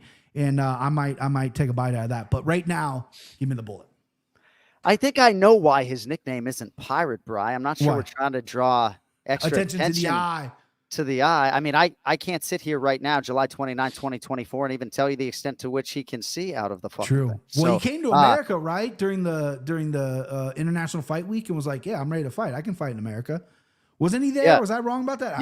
He did come to the U.S. as a fan. He was Octagon side for UFC 303. And I have no inside information, as is often the case. Sure. Ken Flo Oleksiejczuk has been submitted in 3 of his last 4, but by a lot of credentialed fighters: Caio Borralho, Michel Pereira, Kevin Holland. He's got 7 UFC wins, does Oleksiejczuk. 6 of those have come by knockout. Should be a striker's delight here in Abu Dhabi. Kenny, which way you going on this one here in the co-main event? This is a tricky one because, as Brian talked about, Oleksiejczuk is very good as a striker, and Magomedov is not going to present that grappling style that has given him trouble in the past. And Oleksiejczuk is he's got knockout power. Sometimes he doesn't manage his energy so well. We've seen him get tired in the past. So curious to see how he looks in round 3. Magomedov, very potent striker, very good. I'm not sure he's delivered in regards to all that hype that he came into the UFC with. So he's got to be careful here. And sometimes he'll get a little complacent. He'll get a little lazy sometimes. So he won't have that same level of defensive responsibility that he should have. And against someone like Oleg Seychuk, he's got to really be careful here. So this is a tough one. This is a real tough one. I don't know which way I'm going to go. I don't think I'm going to bet this one. Yeah. Might be leaning towards Magomedov here, but I could easily see Oleg Seychuk winning this one. Yeah. Former Tampa Bay and Arizona third baseman Evan Longoria doesn't like when you fence it. Are you guys required by Evan to make a pick on the co-main and the main, or just the main? I forget. Either way. I forget his rules. I think he's so demanding. Evan's so demanding. Really, he so is. Gosh. He is so demanding. Gosh. All right, main event. Ken Flo's going to lead us here. A true bantamweight title eliminator between two of the best in the world. 10th ranked Umar Nurmagomedov, the -310 favorite, against the number 2 ranked contender and former interim title challenger Cory Sandhagen. He comes back +250. Would certainly direct you back to our conversation with him, which was very telling earlier today. I think it's crazy, Kenny, to see a number as big as 250 next to the name Sandhagen, but that Nurmagomedov surname obviously rings true with bookmakers and bettors alike. Umar's a real problem, 28 years old. He's 17-0, 5-0 in a UFC career that dates to January of 2021. A decided step up in competition for Umar. He has twice prepared for this fight against Cory Sandhagen. Can't wait for the main event live on ABC. Kenny Florian, who do you have? I wish we could have another 2 or 3 fights from Nurmagomedov to really know how good he is. However, based on what I've seen, the dude's a problem. His long-range strikes are really tricky, and it's super unique, as Cory was talking about. Rarely do you see a guy who has kind of a karate or taekwondo style of game, but then he can also get into the clinch and throw you on your head and control you and beat you up there. It's just really unusual. Typically, you'll see guys who are really good as grapplers. They have decent hands, but it's all about getting to your body and putting you on your back. And Nurmagomedov isn't that dude. He's really dangerous from the outside, which is why it makes it very tricky for me. However, Sandhagen has been there and done that. He's a really intelligent fighter. He has a lot of different tools. He's tough as nails, very long and lanky for the division as well. And you got to imagine he's done his homework here. And seeing him at +210, man, it's hard to go against Sandhagen. And Nurmagomedov has a very tricky style. I just don't know exactly how good this guy is. Yeah. So I do know how good Sandhagen is, though. Yeah. And I'm going to go with the underdog because of it. Well, just so you know, in the 48 hours or 72 hours that expired in the time that Jay sent you the odds, +210 is now +250 for Cory Sandhagen on DraftKings Sportsbook. On the other side, Bri, Umar Nurmagomedov, he did get rocked by the short notice UFC newcomer Beksat Almakhan back in March, but the way he rallied through that, I thought, was wicked impressive. Said he was concussed, then he coasted to a unanimous decision win. And I just think that this is a really unique challenge for him and Cory Sandhagen at the height of motivation with all this momentum on the cusp of an undisputed title fight. Unbelievable fight. Title fight could be next for the winner. BP, how convicted are we on either side of this main event, brother? What a main event. And what a dude Cory Sandhagen is. I did not get to see the interview because I was working when you guys interviewed him, but I've seen plenty of interviews with him. He's so self-aware. He knows his place. There is that confidence in his ability because he knows what he's doing, but also some sense of like, yeah, I know I'm going to have to fight this guy, so let's do it. No one's calling out Cousin Umar. No one is. No one wants to fight this guy. He's a legit dude. No one wants to fight a Russian with their last name Nurmagomedov. No one wants to. But he called it. He called it out before, and he's really sharpening his wrestling, and physically he's looking phenomenal as well, more so than the past. We've come a long way since he got submitted by Aljamain Sterling as quickly as he did, years ago. Like, this is a guy who's explosive, long range, smart, tactical, and is learning wrestling and is, like you guys said, bringing people in to train for this. The problem is Umar's a little bit different than most of the Khabib guys, is where his stand-up is really good. I mean, he knocked out Harney Barcelos. It was scary. There's power there. His kicks are phenomenal. He's got that really fast twitch muscle, and his cardio in grappling has held up so far. I mean, this is 5 rounds, so we're going to see And you mentioned he got rocked in the last time he was out he fought the guy on short notice. That was one of 3 punches that got landed. It just happened. And Umar landed 68 and 6 takedowns. So the guy dominates. And I want to see, since he always dominates, what happens when he doesn't dominate. Because Cory's not going to let him dominate the whole time. Cory's too good. Cory is a plane. He's going to get up. If he gets taken down, he's going to be hard to take him down. So there's a lot of questions about this, and I always like to lay money on the main event. My pick is Umar. I'm going to go Umar because it's hard to bet against the Russians, but I'm rooting for Sandhagen because I think he's put in so much time here. And a Cory Sandhagen, and if Sean O'Malley gets past Merab, Sean O'Malley fight stand-up wise for me as a stand-up guy is something that I can't wait for. But I'm good to go Umar. Unfortunately, I think he just has a little too much. All right, place your bets. Brought to you by JohnAnik.com, where you can still enjoy 15% off all ANIK FLORIAN podcasts and One More Sleep merchandise. And Ray Longo Minute and Ken Flo Wolverine merchandise with promo code UFC 304. 20% of my proceeds for the rest of the year will go to an autism charity of my choosing. All right, Petrie's been waiting for this. Let's go. You were at minus 526.12. $1,000 on Arnold Allen, page of 400.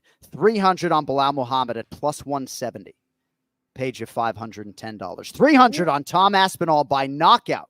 That was minus 175.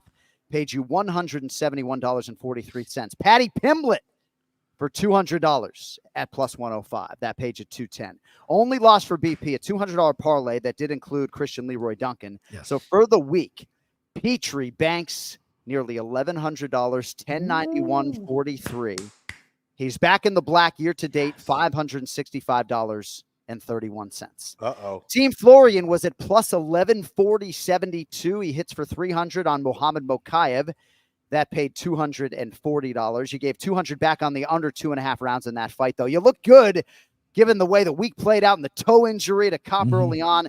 Ken Flo hits for 300 on Mick Parkin at minus 155. That paid $193.55.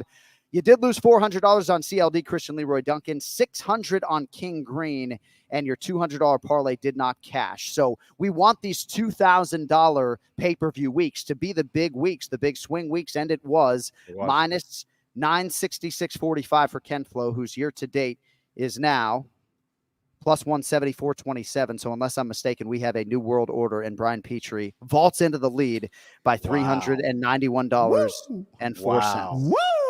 Big week, boys. That is big. Oh, man. Right, how's my mathematics? It's good. Hang on a second. Yeah. Oh, yeah. We're back. We're back. Sorry about that, guys. I had to take a quick phone call. Mathematics are good, bud. Max, I was excited. I used to get exhausted on pay-per-view nights, right? What a it's comeback. like 1 a.m. I ran in here and did my little notes and was like, what do I got? I tallied it up like a girl. 2 a.m. Excited. You ready for my picks, Johnny? I'm ready not. For this? I'm not. You know why? You know why?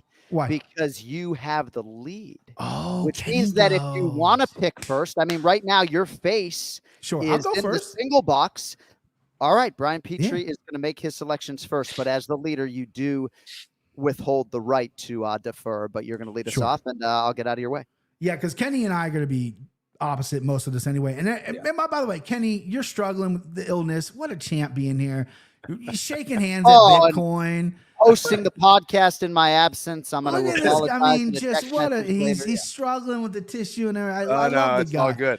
$600 on Davis Figueroa. Figgy. $600. I know Kenny disagrees with that. I love it. Again, love it. Give me $200 on Brenner at plus 130. I love that underdog play right there from Brenner.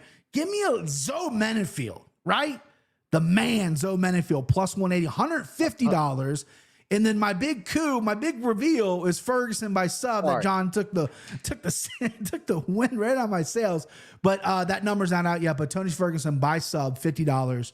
And that should equal 1,000. Dude, I wasn't trying to. It was just wavelength. It's so funny. Because you're a gambler, like you're right there. Yeah. Is there a way for us to pare down this wager to $50? Is that within the rules? But it sounds like you didn't care what I would have said about the rules. I would have 100 on it. Yeah, sure. Oh, okay. Yeah. All right. Kenny Florian, You have been so sharp all year, especially when it comes to the big fights. What do you have for us this weekend with your $1,000? We shall see. I need some wins here. All right, so I'm going with so again, this is going to be another interesting week. Mirzakhanov for 300. I'm going Godinez for 400. Wow! I like that bet. Yeah, this dude knows chicks, guys. I'm going with. I definitely don't know that. I'm going with Vera for 200, and I'm going with Sandhagen for 100. Woo! The dogs could be barking for Ken Flo this weekend. Sandhagen, you're getting plus 250. I will tweet where that line closes, and we might actually do a watch party for this live event coming up at about 4:20 p.m. Eastern on Saturday. Gorgeous. At Brian Petrie MMA. Outstanding job, brother. We appreciate the time. Have a great night with your wife. Anything on the way out? Real quick, Johnny, I saw you got some heat about the Belal thing. You addressed it a little bit. As your friend, as a guy who's 100% honest and very critical of broadcast analysis as well, because I have said on a few tweets, you were on point, bro. There was not at all. You were professional as it gets. Because sometimes people can even lean the other way where they're a little too negative. You were right down the middle, perfect as always. I would tell you if you weren't. So all those haters can go eat a giant butt. You were fantastic. I'll talk to you guys next week. Thank you, buddy. Means a lot. Means a lot. BTP, Brian Petrie with us for the main event challenge and place your bets. And I don't pay him to say that, but since he did, Ken Flo, I will just say on that in closing. If anybody from Team Edwards had any sort of issue with me, I would be absolutely stunned. When I tweet cry, it is to the MMA fans that don't want to acknowledge Belal Muhammad's body of work and work ethic, right?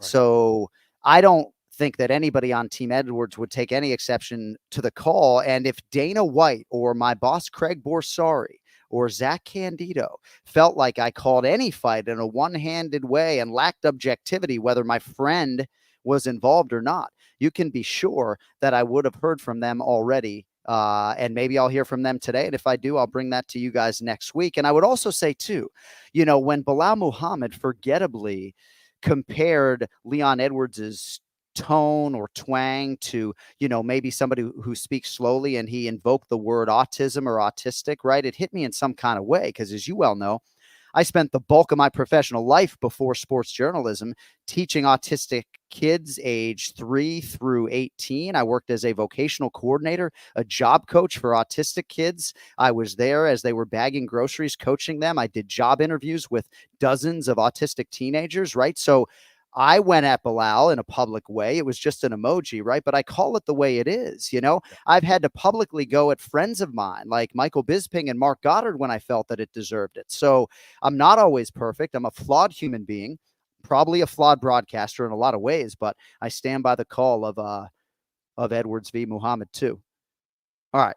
We got to get on out of here. Thanks to Kenny Florian for playing sick today and carrying the mail as I was unable to host this program due to technical difficulties. Thanks to Ray Longo. Thanks to Big Ron Pellegrino stepping up in my absence. Thanks to Cory Sandhagen joining us off the top of the show. We'll probably have some content midweek with Belal Muhammad once he gets back to Chicago. We'll do an interview with him and then a potential watch party coming up this weekend as well. Our producer putting it all together is Cody Merrow. Don't forget to check out KennyFlorian.com, JohnAnik.com. 15% off your order with promo code UFC 304. Thanks to everybody for the support here on this show. And in Manchester, we are back midweek with more on UFC 304. Until then, for Ken Flo, I'm John Anik. Thank you all for watching. And for those of you that have been there live for the last 2 hours, you have our ultimate respect. We'll talk to you soon. Yo, later.